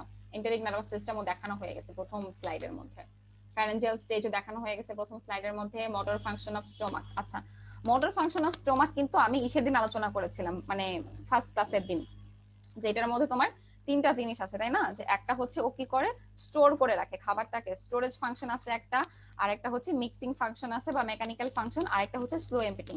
এই তিনটা কথা লিখে দিবা। যে এক নাম্বার পয়েন্ট হচ্ছে রিজার্ভার ফাংশন, মানে পয়েন্ট যাই লিখো না কেন পয়েন্ট আকারে লিখবা, রিজার্ভার ফাংশন লিখে ভিতরে লিখে দিবা যেটা কি, মানে কিভাবে সে হচ্ছে কন্টেন্ট গুলো রাখতেছে, আর মেকানিক্যাল ফাংশনের মধ্যে কিভাবে মিক্সিং করতেছে এবং এম্পটিং এ কিভাবে হেল্প করতেছে। সেগমেন্টাল কন্ট্রাকশন আর মাস মুভমেন্ট। আচ্ছা, সেগমেন্টাল কন্ট্রাকশন, মাস মুভমেন্ট, এটা আসলে ওইভাবে জাস্ট মেকানিজম গুলা তুমি অ্যারো করে লিখে দিবা। এটা রিটেনের জন্য খুব বেশি যে ইম্পর্টেন্ট তা আমি বলবো না। আমরা একটু ফাস্ট আগাই, কারণ আমাদের আজকে রেনালো বলে দেওয়ার কথা, এই কারণে একটু আগাচ্ছে তাড়াতাড়ি করে। আচ্ছা, ড্র এন্ড লেভেল the different part of typical nephron. এটা ছবিতে যে মানে ছবিটা একদম নিখুঁত ভাবে আঁকার চেষ্টা করবা, কারণ এটার মধ্যে কিন্তু মেইনলি মার্কিংটা ইম্পর্টেন্ট। মার্কিং এ সবকিছু ঠিক মতো দেখালা কিনা এটাই কিন্তু মেইনলি ইম্পর্টেন্ট। তো এখানে দেখবা যে তোমার মেডুলা কর্টেক্স দুইটা আলাদা ভাগে ভাগ করে নিবা, এবং মেডুলার মধ্যে আবার একটা আছে তোমার আউটার মেডুলা, ইনার মেডুলা, ওইভাবে ভাগ করে সুন্দর করে একদম ফ্রেশ করে ছবিটা আঁকার চেষ্টা করবা, এবং মার্কিংটা একদম এক সাইডে করবা। ধর তুমি যদি ডানের দিকে মার্কিং করো, সব একদম সুন্দর মতো স্কেল দিয়ে টেনে ছবিটা যেন সুন্দর হয়, যেন তুই ছবিটা কিন্তু খুব সিম্পল আঁকা, বাট এটা তুমি যদি ফ্রেশ ভাবে আঁকতে পারো এবং ফ্রেশ ভাবে মার্কিং করতে পারো, নাম্বার কিন্তু ভালো পাবা। আচ্ছা, difference between the cortical nephron and the juxtamedullary nephron, হ্যাঁ এটাও কিন্তু ইম্পর্টেন্ট, ডিউতে অনেকবার আসছে, আর অন্য ইউনিভার্সিটিতেও আসে। তো এটার মধ্যে দেখবা যে এভাবে এটা কিন্তু যখন তোমার কোনো ডিফারেন্স যাবে, অফকোর্স তুমি ট্রাই করবা যে এটা যেন একটা তুমি চার্ট করে লিখতে পারো। চার্ট করে তোমার যদি ধরো নাম্বার দেখবা যে কত নাম্বার আছে, 2 আছে, তাহলে 2 নাম্বার থাকলে তুমি 4টা পয়েন্ট অ্যাটলিস্ট দেওয়ার চেষ্টা করবা। তো এখানে দেখো যে তুমি প্রথমে দিতে পারো যে কর্টিক্যাল নেফ্রনটা আউটার কর্টেক্সে থাকে, জাক্সটামেডুলারি নেফ্রনটা ইনার কর্টেক্সে থাকে। লুপ অফ হেনলিটা ওটা কি হয়, কর্টিক্যাল নেফ্রনে শর্ট হয়, জাক্সটামেডুলারিতে লং হয়। এবার ব্লাড সাপ্লাইয়ের মধ্যে বলেছিলাম যে কর্টিক্যাল নেফ্রনে হচ্ছে পেরিটিউবুলার ক্যাপিলারি, আর জাক্সটামেডুলারিতে হচ্ছে ভাসা রেক্টা। ওই আগের যে পয়েন্টগুলো ছিল ওইগুলোর সাথে তুমি জাস্ট স্টার্ট করে দিবা, এটার आंसर এইভাবে লিখবা। What are the component of juxtamedullary apparatus, কি অ্যাপারেটাস অথবা জাক্সটামেডুলারি কমপ্লেক্স, এই দুইটা কথাই আসতে পারে। সো এটাও কিন্তু আমি বলেছি, তুমি প্রথমে লিখবা যে এটার মধ্যে কি কি আছে, যে জাক্সটামেডুলারি কমপ্লেক্স এটা কি, ইট ইনক্লুডেড ম্যাকুলা ডেন্সা, তারপর হচ্ছে জেজি সেল বা জাক্সটাগ্লোমেরুলার সেল এবং ল্যাসিস সেল। তখন এগুলো বলে তারপরে পয়েন্ট, তারপরে প্যারা চলে যাওয়া যে এটা কোথা থেকে তোমার সিক্রেশন হচ্ছে বা লোকেশনটা কোথায়। যেমন জাক্সটাগ্লোমেরুলার সেল হচ্ছে অ্যাফারেন্ট আর্টেরিয়ালে থাকে, বলছিলাম না যে টিউনিকা মিডিয়াতে থাকে, তারপর ম্যাকুলা ডেন্সা থাকে ডিস্টাল টিউবিউলে। তো এইভাবে এটা লোকেশন লিখে তারপরে ফাংশন লিখে দিলাম, বাস অ্যানসারটা কমপ্লিট হয়ে গেল। Eliminate the function of kidney. আচ্ছা, ফাংশন অফ কিডনি আমি বলছিলাম যে কিভাবে লিখবা, এই আমার এই যে ভাইবার ক্লাসটা আছে ওইটা ফলো করলে কিন্তু ফাংশন অফ কিডনি আমি অনেক ডিটেইলসে বলেছিলাম। ওইখানে যেভাবে বলছি ওইটা ট্রাই করবা। আর এন্ডোক্রাইন ফাংশনের মধ্যে যেগুলো লাস্টে বলছিলাম যে তোমার প্রোস্টাগ্ল্যান্ডিন, রেনিন, ইরাইথ্রোপোয়েটিন, 125 ডাইহাইড্রক্সিক্লোরোক্যালসিফেরল, এই 4টা হরমোনের নাম উল্লেখ করে জাস্ট এগুলোর ফাংশন বলবা। যে রেনিন কি করে, রেনিন হচ্ছে তোমার যে ব্লাড প্রেশার রেগুলেশনে হেল্প করে, ইরাইথ্রোপোয়েটিন হচ্ছে আরবিসি এর সিনথেসিসে হেল্প করে, প্রোস্টাগ্ল্যান্ডিনটাও আমি বলছিলাম একদম লাস্টের দিকে, মনে আছে যে প্রোস্টাগ্ল্যান্ডিনটা হচ্ছে তোমার ওই যে ভেসো ডাইলেশন এগুলাই হেল্প করে। আচ্ছা, আর এটা হচ্ছে তোমার শর্ট নোট হয়ে আসতে পারে, শর্ট নোটেও সেম ভাবে আগে যেগুলো কথা বললাম ওই জিনিসগুলো শর্ট নোটে বলে দিবা। গিভ দা ফাংশন অফ ডিসিটি বা ডিজিটাল কনভলিউটেড টিউবে কি হয়, ডিস্টাল কনভার্টেড ওই একই জিনিস, যে এটা হচ্ছে তোমার মোস্ট অফ দা মানে মোস্ট অফ দা সোডিয়াম, মানে সোডিয়াম ক্লোরাইড রিঅ্যাবজর্পশন হয় মেইনলি। এরপরে হচ্ছে কিছু পরিমাণের ওয়াটার হয়, যেমন 5% ওয়াটার হয় absorption under the influence of ADH. তারপরে পাশাপাশি কিন্তু সিক্রেশনও হয় হার্মফুল যেগুলো আছে, যেমন ধরো অ্যামোনিয়া হইতে পারে বা প্রোটন, হাইড্রোজেন, ওই যে অ্যাসিডিফিকেশন অফ ইউরিনের জন্য যেগুলা। তো এইগুলা একটু টু দা পয়েন্টে লিখবা, 3-4টা পয়েন্ট দিবা, খুব বেশি লিখবা না, একদম লিখে দিবা পয়েন্টে যে reabsorption of sodium and chloride, reabsorption of 5% water, আর হচ্ছে secretion of proton or potassium। বাস, এটার आंसर কিন্তু ওখানে শেষ, বিসিটি। ওকে, আচ্ছা, renal blood flow and GFR. এই রেনাল ব্লাড ফ্লো জিএফআর নিয়ে কিন্তু আমি ভাইবার ক্লাসে একদম ডিটেইলস আলোচনা করছিলাম, তাই না? So mention the peculiarities of renal circulation with their physiological function and importance. আচ্ছা, তো ফিজিওলজিক্যাল ফাংশনটা আর ইম্পর্টেন্সটা তো তোমরা যখন জিনিসটা বুঝাইছি আমি বলে দিয়েছিলাম যে এটার মধ্যে মেইন পিকুলারিটিস হচ্ছে যে ইটস আ পোর্টাল সিস্টেম, তাই না? ইটস আ পোর্টাল সিস্টেম, কারণ এখানে দুইটা ক্যাপিলারিস থাকে। একটা ক্যাপিলারি হচ্ছে গ্লোমেরুলার ক্যাপিলারি, আর একটা হচ্ছে পেরিটিউবুলার ক্যাপিলারি। সো গ্লোমেরুলার ক্যাপিলারির ফিজিওলজিক্যাল ফাংশন কি, যেটা ইউরিন ফরমেশনে হেল্প করে। আর পেরিটিউবুলার ক্যাপিলারির ফিজিওলজিক্যাল ফাংশন ছিল হচ্ছে সিক্রেশন এন্ড রিঅ্যাবজর্পশন। এরপরে 2 নাম্বার বলছিলাম যে হাই, তোমার হচ্ছে kidney has a high pressure capillary bed. ওটার কি, ওটার প্রেসার অনেক বেশি থাকে, কারণ এই রেনাল যে artery, renal artery is a direct branch of abdominal aorta, যার কারণে এখানে প্রেসার অনেক হাই থাকে এবং অনেক ফাস্ট ব্লাড যায়। এবং এটা যাওয়ার উদ্দেশ্য কি, যাতে হচ্ছে কি ফিল্ট্রেশনটা খুব ভালোভাবে হয়। এটা ছিল 2 নাম্বার পয়েন্ট। তারপর আমি বলেছিলাম রেট অফ ব্লাড ফ্লো, এটা কিন্তু সিলেক্টিভ ব্লাড ফ্লো। কেন? কারণ উপর দিকে শুধুমাত্র ফিল্ট্রেশন হচ্ছে, তাই না, কর্টেক্সে। আর 1-2% যেটা মেডুলাতে হচ্ছে, সেটা কিন্তু শুধুমাত্রই রিঅ্যাবজর্পশনে হেল্প করে। এই জিনিসগুলো কিন্তু যেভাবে বলছিলাম ওইভাবে লেখার চেষ্টা করবা, শুধুমাত্র পয়েন্ট আকারে লিখবা, এটাই হচ্ছে পার্থক্য কথা এখন। আচ্ছা, এরপরে হচ্ছে যে how GFR is auto regulated, এটা একটু পরে বলছি। Define and calculate net effective filtration pressure. এটাও কিন্তু আমি তোমাদেরকে ভাইবার দিনই বলেছিলাম যে তোমরা কি করবা, ওই যে ফোর্স কোনটা হচ্ছে, ফোর্স তোমার হচ্ছে ফেভারিং ফিল্ট্রেশন, লাইক গ্লোমেরুলার যে হাইড্রোস্ট্যাটিক প্রেসার ছিল ওইটা কত ছিল, 60 মিলিমিটার অফ মার্কারি। তো ওইটা আমি বলছিলাম প্লাস ধরছিলাম। এরপর বোমেন্স ক্যাপসুলের মধ্যে কোনো কলোয়েডাল প্রেসার নাই, ওটাকে জিরো ধরছিলাম। তো এইভাবে করে কিন্তু তোমাদের কোদিন আমি অ্যান্সারটা বলছিলাম যে কিভাবে তোমরা এটা হচ্ছে ক্যালকুলেট করবা। তো প্রথমে যে পজিটিভ যেটা আছে, যে ইউরিনেশনে মানে ইউরিনেশনে তারা হচ্ছে স্টিমুলেশন করবে, যে প্রেসারটা আমার হেল্প করবে ইউরিনেশনে, সেই জিনিসটা যোগ করবা। এরপর হচ্ছে অপোজিং করবে ফিল্ট্রেশনটাকে, সেটা তুমি যোগ করবা। এরপর দেখবা যে তোমার ফেভারিং যেটা করতেছে ওইটা থেকে আমরা অপোজিট যেটা করে সেটাকে বিয়োগ করে ফেললে আমরা পেয়ে যাবো হচ্ছে 10 মিলিমিটার অফ মার্কারি। এটা কিন্তু টিচাররা এই জিনিসটাও দিতে পারে, অথবা তোমাকে অনেক সময় নিজেরা মানে টিচাররা ডাটা দিয়ে দিতে পারে নিজস্ব। তখন ওই ডাটাগুলা দিয়ে তোমাদের মতো করে মানে এই একই ভাবে একই মেথডে ম্যাথটা করবা। হোয়াট ইজ জিএফআর, এটা অনেক অনেক অনেক ইম্পর্টেন্ট প্রশ্ন। তখন আমি 3টা কথা বলছিলাম যে এটা হচ্ছে গ্লোমেরুলার ফিল্ট্রেশনের একটা কোয়ান্টিটি, যেটা হচ্ছে পার মিনিটে ফর্ম হয়, এবং কি দিয়ে ফর্ম হচ্ছে, all the function in nephron. এই 3টা ওয়ার্ড মাস্ট থাকতে বলছিলাম আমি জিএফআর এ। আর ফ্যাক্টরস দ্যাট ইনফ্লুয়েন্সেস জিএফআর, ওইটা বলছিলাম যে প্রেসারের কথা বলবা, 3টা প্রেসারের কথা বলবা মেইনলি। আর 4 নম্বরে বলছিলাম যে filtration coefficient.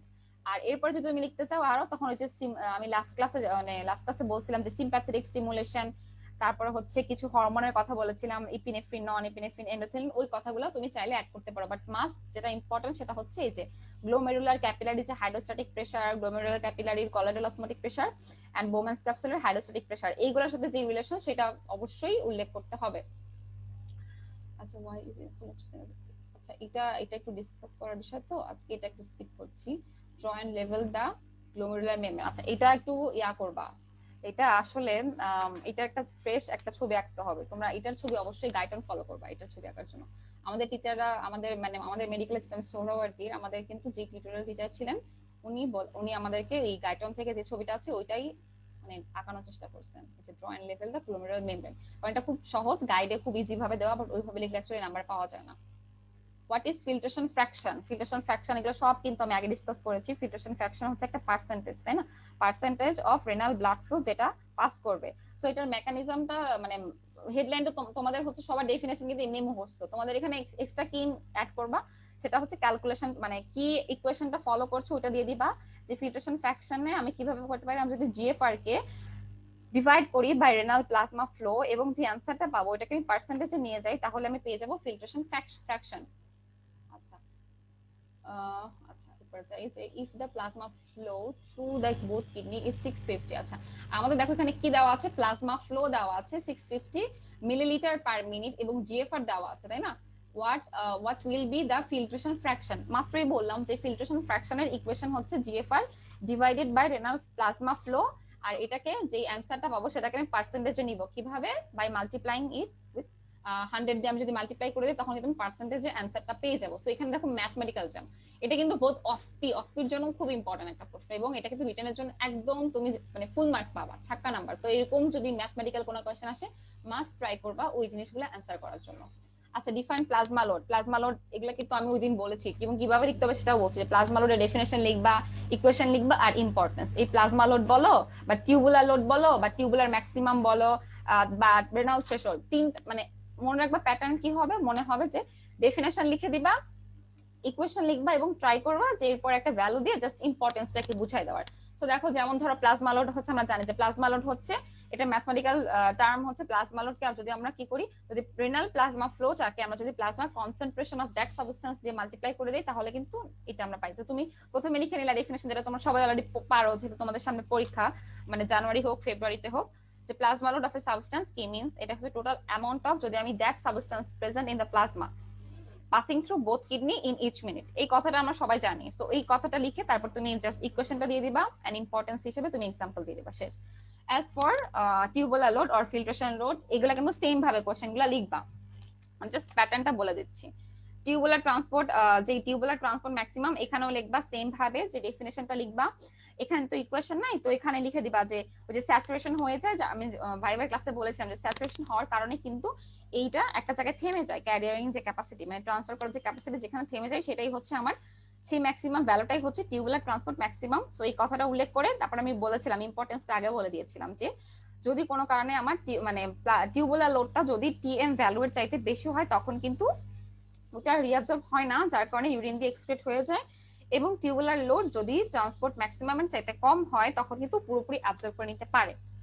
And renal থ্রেশহোল্ডেও same কথা, ওই যে ওইটা ডেফিনেশনটা লিখবা, এক্সপ্লেনেশনটা দিয়ে দিবা, শেষ। সো দেখো আমি কিন্তু একসাথে অনেকগুলো অ্যান্সার বলে দিয়েছি কোশ্চেন না দেখে, যে প্লাজমা লোডের কথা যেটা বলেছি ওইটা সেম, টিউবুলার লোডও সেম কথা বলবা। Calculate the tubular load of glucose when the blood glucose level is 250 milligram per decilitre. So tubular লোডের ইকুয়েশনটা হচ্ছে জিএফআর কে যদি আমরা প্লাজমা কনসেন্ট্রেশন দিয়ে মাল্টিপ্লাই করি তাহলে দেখো এখানে আমাদের ব্লাড গ্লুকোজের কনসেন্ট্রেশন দেওয়া আছে, এটা হচ্ছে 250 মিলিগ্রাম পার ডেসিলিটার। তাহলে দেখো এখানে একটা জিনিস একটু খেয়াল করবা, যে দেখো এখানে কিন্তু 250 মিলিগ্রাম পার ডেসিলিটার, বাট তুমি যখন ম্যাথ করবা তখন তুমি কি নিবা, জিএফআর অফকোর্স নিবা 125 মিলিলিটার পার মিনিট, তাহলে কিন্তু তোমাকে কি করতে হবে 250 মিলিগ্রাম পার ডেসিলিটার কে তোমার এটাকে কি করতে হবে মিলিলিটারে কনভার্ট করে নিতে হবে। এই জিনিসটা একটু খেয়াল করবা, রিটেনের এই ইউনিটগুলো খেয়াল করবা। আচ্ছা ট্রান্সপোর্ট ম্যাক্সিমামের কথা বলা হয়ে গেছে, টিউবুলার ট্রান্সপোর্ট ম্যাক্সিমাম গ্লুকোজ মানে কি, দেখো আমি বাংলায় বলে দিচ্ছি সহজ ভাষায়, ওই কথাটা তোমরা কিন্তু অলরেডি সবাই সবকিছু জানো, মানে এই জিনিসটা একটু জানো যে টিউবুলার তোমার হচ্ছে ট্রান্সপোর্ট ম্যাক্সিমাম অফ গ্লুকোজ কি হবে, যে ওই লেভেলের চাইতে যদি আমি প্লাজমা লোডটা আমার বেশি হয়ে যায় বা টিউবুলার লোড বেশি হয়ে যায় তখন কিন্তু গ্লুকোজটা আমার ইউরিনে অ্যাপিয়ার করবে। আর এই টিউবুলার ট্রান্সপোর্ট ম্যাক্সিমামের যেই মানে যেই অ্যামাউন্টটা তার চেয়ে কম দিলে কি হবে, এই তোমার ক্যারিয়ার গুলাতে গ্লুকোজটাকে নিয়ে মানে রিঅ্যাবজর্ব করতে পারবে, ফলে আর কি হবে গ্লুকোজটা ইউরিনে যাবে না। জাস্ট এই দুটো এক্সপ্লেনেশন দিয়ে দিবা। What do you mean by renal threshold? এটা বলা হয়ে গেছে। Short note on peculiarities of renal circulation বলেছি ফার্স্টে, টিউবুলার লোড, ফিল্ট্রেশন ফ্র্যাকশন। দেখো এই সবগুলোর কিন্তু আমি একই কথা বলছি, এটা যেহেতু বারবার মানে কোশ্চেনে আসে এবং মাঝে মাঝে লেজ আকার দিয়ে দেয়, এখন থার্ড তিনটা কোশ্চেন থাকে না, তো 3 নম্বরে দেখা যায় এরকম ছোট্ট একটু দিয়ে দেয়। তো তুমি ইকুয়েশন লিখবা, ডেফিনেশন লিখবা আর এক্সাম্পল লিখবা, বাস এই তিনটা জিনিসের জন্য তুমি যদি নাম্বার যদি 2ও থাকে 2 পেয়ে যাবে। আচ্ছা how can GFR can be measured, এটা আসলে অনেক ডিসক্রাইব, এটা অনেক বড় একটা প্রশ্ন। আচ্ছা জিএফআর এর মেজারমেন্টটা তোমরা একটু চেষ্টা করবা একটু শর্টকাটে একটু নোট করে পড়ার জন্য, কারণ জিএফআর মেজারমেন্টের অনেকগুলা পদ্ধতি আছে। তোমরা এখানে হচ্ছে মেজারমেন্ট অফ জিএফআরটা দেখে কি কি মেথডে করা যায় জাস্ট মেথডটা ক্লিয়ারলি লিখবা, এবং দেখবো ওখানে একটা তোমার একটা ইকুয়েশন আছে, মেথডটা লেখার পরে ইকুয়েশনটা লেখা ট্রাই করবা, বাস এত ছোট করে লিখবা কিন্তু যাতে টু দা পয়েন্ট হয়, বেশি কথা না বলে কি কি মেথড আছে এবং এই মেথডের মধ্যে কি ইকুয়েশন আছে জাস্ট এতটুকু লিখে দিবা। Short note on plasma load, renal threshold, দেখো এই কোশ্চেনগুলো কতবার আসতেছে। সো দেখো এই কোশ্চেনগুলোর জন্য কিন্তু of course explanation must, plasma load তুমি ডেফিনেশন লিখো বা ইকুয়েশন লিখো, অফকোর্স তোমাকে এক্সপ্লেনেশন লিখতে হবে যে তুমি কি বুঝছো কিনা, কারণ তোতা পাখির মতো মুখস্থ করা যাবে, বাট বুঝতে পারছো কিনা ওই কথাগুলো নিজের ভাষায় লিখবা, তাহলে কিন্তু টিচারও বুঝবে যে তুমি বুঝতে পারছো। আচ্ছা তো আমি একটু ফাস্ট আগাচ্ছি, আর একটু ফাস্ট, যে list the substances that are reabsorb in different part of renal tubules. এরকম কথা থাকবে, কিন্তু তুমি করবা কি, কিভাবে লিখবে, একদম জেনারেলি লিখে যাবা যে এই জিনিসগুলা রিঅ্যাবসর্ব হচ্ছে আর যে জিনিসগুলো হচ্ছে সিক্রেশন হচ্ছে। তো দেখবা রিঅ্যাবসর্ব হয় কি, আমরা জানি যে 100% রিঅ্যাবসর্ব হয় গ্লুকোজ, অ্যামিনো অ্যাসিড, ভিটামিন, তারপরে আরো কি কি রিঅ্যাবসর্ব হয়, ওয়াটার রিঅ্যাবসর্ব হয়, ইলেকট্রোলাইট রিঅ্যাবসর্ব হয়, সোডিয়াম, পটাশিয়াম, ক্লোরাইড, বাইকার্বনেট, এগুলো হচ্ছে রিঅ্যাবসর্ব হয়। আর সিক্রেশন হয় কি কি, সিক্রেশন হয় দেখেছিলাম যে অ্যামোনিয়া হতে পারে, ক্রিয়েটিন হতে পারে, তারপর প্যারা অ্যামিনোহিপুরিক অ্যাসিড, এই জিনিসগুলো লিখে দিবা। আর কমপ্লিটলি রিঅ্যাবসর্ব কি হয়, এটা একটু আগেই বললাম যে অ্যামিনো অ্যাসিড, ভিটামিন, গ্লুকোজ, এইগুলা, এই তিনটা জিনিস, এগুলো আমি আগে অনেকবার বলছি। State the mechanism of reabsorption of glucose from the nephron, বাস এটা কিন্তু রিটেনের দিন খুব ভালো করে বলেছি। ওই যে রিটেনের দিন না, সরি, যে সেকেন্ড ক্লাসে কিন্তু আমি সব রিটেনের কোশ্চেন ওই দিন কিন্তু একদম ভালো করে মেকানিজম বুঝাই দিয়েছি। সো আজকে তোমরা একটু চেষ্টা করবো, যদি কারো কনফিউশন থাকে ওই ভিডিওটা আবার দেখার। Mechanism of reabsorption of glucose এটা বললাম। আচ্ছা, outline the mechanism of reabsorption of urine from the renal tubule. Reabsorption নিয়ে তো মানে লাস্ট ক্লাস তো আমি রিঅ্যাবসর্পশন নিয়ে নিয়েছি, সো ওইখানে যেভাবে আমি কথাগুলো বলছি সেম কথাগুলো রিটেনের জন্য লিখবা। Discuss the mechanism of reabsorption of water, এটাও বলা হয়ে গেছে। What are the hormones that act on kidney? What are the effect of them? Or name the hormone that regulate renal tubular reabsorption. আচ্ছা, list the hormone act on kidney.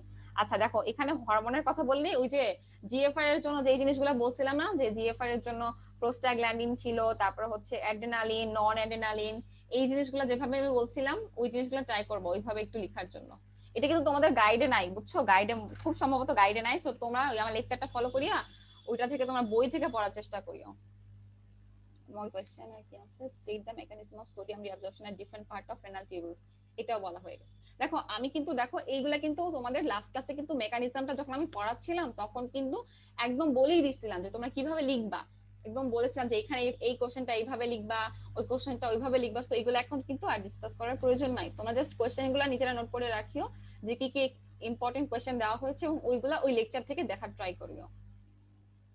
আচ্ছা, formation of urine, basic mechanism of urine formation, এটা অনেকবার বলা হয়েছে তাই না। তিনটা জিনিস বলবা, ফিল্ট্রেশন, রিঅ্যাবসর্পশন, সিক্রেশন। তখন ফিল্ট্রেশনের মধ্যে লিখে দিবা যে কি কি মানে কি কি থাকে, যেমন প্লাজমা প্রোটিন ছাড়া, এবং প্লাজমা প্রোটিন এবং আরবিসি, ডাব্লিউবিসি, প্লেটলেট, এগুলো ছাড়া সবকিছু ফিল্ট্রেশন হচ্ছে। তারপর রিঅ্যাবসর্পশন কি কি হচ্ছে ওইটা আমরা বললাম যে 100% কি কি রিঅ্যাবসর্পশন হচ্ছে বা কোন পোরশনে কি রিঅ্যাবসর্পশন হচ্ছে এগুলো দিবা। আর সিক্রেশনের মধ্যে যে অ্যামোনিয়া, ক্রিয়েটিনিন, এই জিনিসগুলো সিক্রেশন হচ্ছে, ওই জিনিসগুলো লিখে দিবা। আচ্ছা, briefly discuss the mechanism of formation of diluted or hypotonic urine, এই কথাও কিন্তু আমি লাস্ট ক্লাসে বলেছি। What is obligatory urine volume? আচ্ছা, এই অব্লিগেটরি ইউরিন ভলিউমটা আমি তোমাদেরকে লাস্ট ক্লাসে বলিনি, সো এখন একটু বলে দিচ্ছি, একটু মনোযোগ দিয়ে শুনো। দেখো আমাদের বডিতে যেহেতু ইউরিনের মাধ্যমে সব হার্মফুল যে জিনিসগুলো আমার বডিতে ক্ষতি করতে পারে এই জিনিসগুলো কিন্তু বের হয়ে যায়। সো আমার একটা মিনিমাম অ্যামাউন্টের ইউরিন লাগবে, যে ইউরিনটা অবশ্যই আমার পাস করতে হবে, কারণ কি ওই মিনিমাম অ্যামাউন্ট দিয়ে কিন্তু আমার যেই ওয়েস্ট প্রোডাক্ট গুলো আছে বা হার্মফুল প্রোডাক্ট গুলো আছে ওইগুলো বের হয়ে যাবে। এটা হচ্ছে বোঝার জন্য। সো আমরা ডেফিনেশন জানি যে ইট ইজ, এটাকে একটা মিনিমাম ভলিউম অফ ইউরিন, একদম সবচেয়ে নিম্ন, সবচেয়ে কম যে ইউরিনটা আমার দরকার, that must be excreted, একদম অবশ্যই বাধ্যতামূলকভাবে এক্সক্রিট করতে হবে পার ডে, প্রতিদিন, to get the body of waste product. আমাদের যে খারাপ জিনিসগুলো আছে ওগুলোকে অফকোর্স বের করে দেওয়ার জন্য যতটুকু মিনিমাম ভলিউমের ইউরিনটা আমার প্রতিদিন পাস করা দরকার, সেই মিনিমাম ভলিউমকে বলা হয় হচ্ছে অব্লিগেটরি ইউরিন ভলিউম। এবং এটার একটা ইকুয়েশন আছে, মনে রাখো, যে উপরে হচ্ছে তুমি দিবা, এটা হচ্ছে ডিভাইড করবা এক্সক্রিয়েটেবল সলিউট লোডকে, মানে আমার বডিতে যত হার্মফুল সলিউট আছে যেটা আমার এক্সক্রিয়েট করতে হবে ওই লোডটা, এক্সক্রিয়েটেবল সলিউট লোডকে যদি আমি কনসেন্ট্রেশন অফ ইউরিন, মানে হাই যতটুকু আমার করতে পারে কনসেন্ট্রেশন অফ ইউরিন, এটা যদি আমি ডিভাইড করি, তার মানে কি ওই অতটুকু পরিমাণে ইউরিনের মধ্যে আমার এক্সক্রিয়েটেবল সলিউট লোডটা যেতেই পারে, তার মানে কি মাস্ট আমাকে ওইটুকু ইউরিন ডেইলি পাস করাইতেই হবে। দেখো আমাদের বডিতে মেইনলি এক্সক্রিয়েটেবল সলিউট লোডটা মোটামুটি 600 to 700 মিলিঅসমোল পার ডে হয়ে থাকে। আর কনসেন্ট্রেশন অফ ইউরিন হচ্ছে মানে maximum concentrating power of kidney, মানে কত হাই কনসেন্ট্রেশনের ইউরিন সে পাস করাতে পারে, এটা হচ্ছে তোমার 12 to 1400। সো ম্যাথ করলে আমরা মোটামুটি 0.5 লিটারের মতো পাবো। সো এই 0.5 লিটার হচ্ছে প্রত্যেকটা দিন আমার অ্যাটলিস্ট কি করতে হবে, এক্সক্রিয়েট করতে হবে ইউরিনটাকে। সো এই অ্যামাউন্টটাই হচ্ছে এক্সক্রিয়েটেবল মানে অব্লিগেটরি ইউরিন ভলিউম, মানে এটাকে আমার অবশ্যই পাস করতে হবে। Write down the hypothesis of counter current mechanism, first স্লাইডে বলা হয়েছে। এটা তো বলছি তাই না, যে রেনাল মেডুলারি ইন্টেস্টাইনাল কিভাবে হাইপার অসমোলারিটি মেইনটেইন হয়, এটা আমি কিন্তু 4টা পয়েন্ট হচ্ছে আগের স্লাইডে দিয়ে দিয়েছি। Describe in brief how alkaline glomerular filtrate become acidic urine. আচ্ছা, এই alkaline glomerular filtrate become acidic urine এটা আসলে তোমার ইয়ার কোয়েশ্চেন, বায়োকেমিস্ট্রির কোয়েশ্চেন। বায়োকেমিস্ট্রি ডিটেইলস তো পড়ছো, সো এখানে আমি ডিসকাস করছি না। কনসেন্ট্রেটেড ইউরিন ফর্মেশনে বলা হয়েছে what are the limiting pH of urine, এটাও বায়োকেমিস্ট্রির কোয়েশ্চেনে পড়ছো। এগুলো সব বায়োকেমিস্ট্রির প্রশ্ন আছে। এরপরে দেখো মিক্সচুরেশন রিফ্লেক্স। আচ্ছা, মিক্সচুরেশন রিফ্লেক্সটা মনে হয় বলা হয় নাই তাই না, আর অ্যাটনিক ব্লাডারটা বলা হয় নাই। আচ্ছা, সো আমি আগে একটু অ্যাটনিক ব্লাডারটা বলে নিই, যেহেতু ওইটা ইজি। অ্যাটনিক ব্লাডারটা বলে রিফ্লেক্সটা শেষ করে তোমাদেরকে মানে ক্লাসটা শেষ করে দেওয়ার ট্রাই করবো আমি। দেখো, নরমালি হয় কি, আমার যে ইউরিনারি ব্লাডারটা আছে ওইখানে কিন্তু অনেক মানে যখন মানে ইউরেটার দিয়ে যখন তোমার ইউরিনটা চলে আসছে, ওখানে কিন্তু প্রথমে স্টোরেজ হয় তাই না। স্টোরেজ হওয়ার পরে যখন স্টোর হতে হতে ওর যে একটা লেভেল আছে, যেটা সে মানে ওই লেভেলে যখন বাইরে চলে যায়, তখন কিন্তু এই পুরো ব্লাডারটা একটু মানে স্ট্রেস, ও কিন্তু ওর মধ্যে কিন্তু স্ট্রেস রিসেপ্টর থাকে, ও কিন্তু ফিল করতে পারে যে স্ট্রেসিং হয়, এবং ওইটা করতে পারে কেউ ফিল করতে পারে। এখন দেখো যে যখন এই ব্লাডারটার যেই তোমার স্ট্রেস রিসেপ্টর বা ও যে মানে নিজে বুঝতে পারবে, সো স্ট্রেস রিসেপ্টরটা যখন মানে কাজ করবে না, তখন কিন্তু এই কি করবে, ব্লাডারটা ইনেবল হয়ে যাবে কন্ট্রাকশনের জন্য, কারণ ওর যখন স্ট্রেচিংটা হবে তখনই কিন্তু ও এই কন্ট্রাকশনের ফোর্সটা নিজে গেইন করতে পারে। সো মনে রাখবা যে অটনিক ব্লাডার এক কথায় বলতে গেলে যে আমার মানে ইউরিনারি ব্লাডারটা কন্ট্রাক্ট করতে পারবে না, তার মানে inability of the contraction of urinary bladder এক কথায়।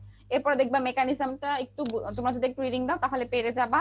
আর কজ দেখবা, কজ মেইনলি ইম্পর্টেন্ট তোমার, যদি এটা অ্যানাটমির প্রশ্ন অবশ্যই এগুলা, যে যদি কোনো কারণে আমাদের স্যাক্রাল রিজিয়নে যদি তোমার হচ্ছে ইনজুর্ড হয় বা কি অ্যাক্সিডেন্ট করে, তার যদি স্যাক্রাল রিজিয়নটা যদি ড্যামেজ হয়ে যায়, তখন কিন্তু ওইখানে যেই ইনারভেশন গুলা, নার্ভের ইনারভেশন, ওগুলা কিন্তু লস হয়।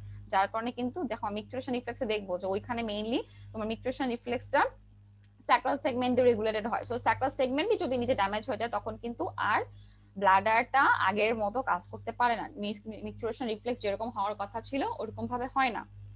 আচ্ছা, এখন একটু শর্ট করে মিক্সচুরেশন রিফ্লেক্স বলে দিব, তোমরা সবাই জানো, তারপর একটু বলে দিচ্ছি যেহেতু আজকে আমি মিক্সচুরেশন রিফ্লেক্সটা টাচ করি নাই। সো দেখো যে নরমালি কি হচ্ছে, একটা একটা তো একটা ওর ক্যাপাবিলিটি থাকে ব্লাডারে যে এতটুকু পরিমাণে আমি ইউরিনটাকে স্টোর করতে পারবো। সো যখন এই স্টোর করতে করতে ওর থ্রেশহোল্ড লেভেলটা পার হয়ে যাবে, তখন কিন্তু এর যে ওয়ালটা এটা কিন্তু স্ট্রেচিং হয়ে যাবে। সো তখন কি হবে, এই স্ট্রেস রিসেপ্টরটা কি করবে, স্টিমুলেশন করবে, মানে একটা ওই স্ট্রেস রিসেপ্টর স্টিমুলেটেড হবে।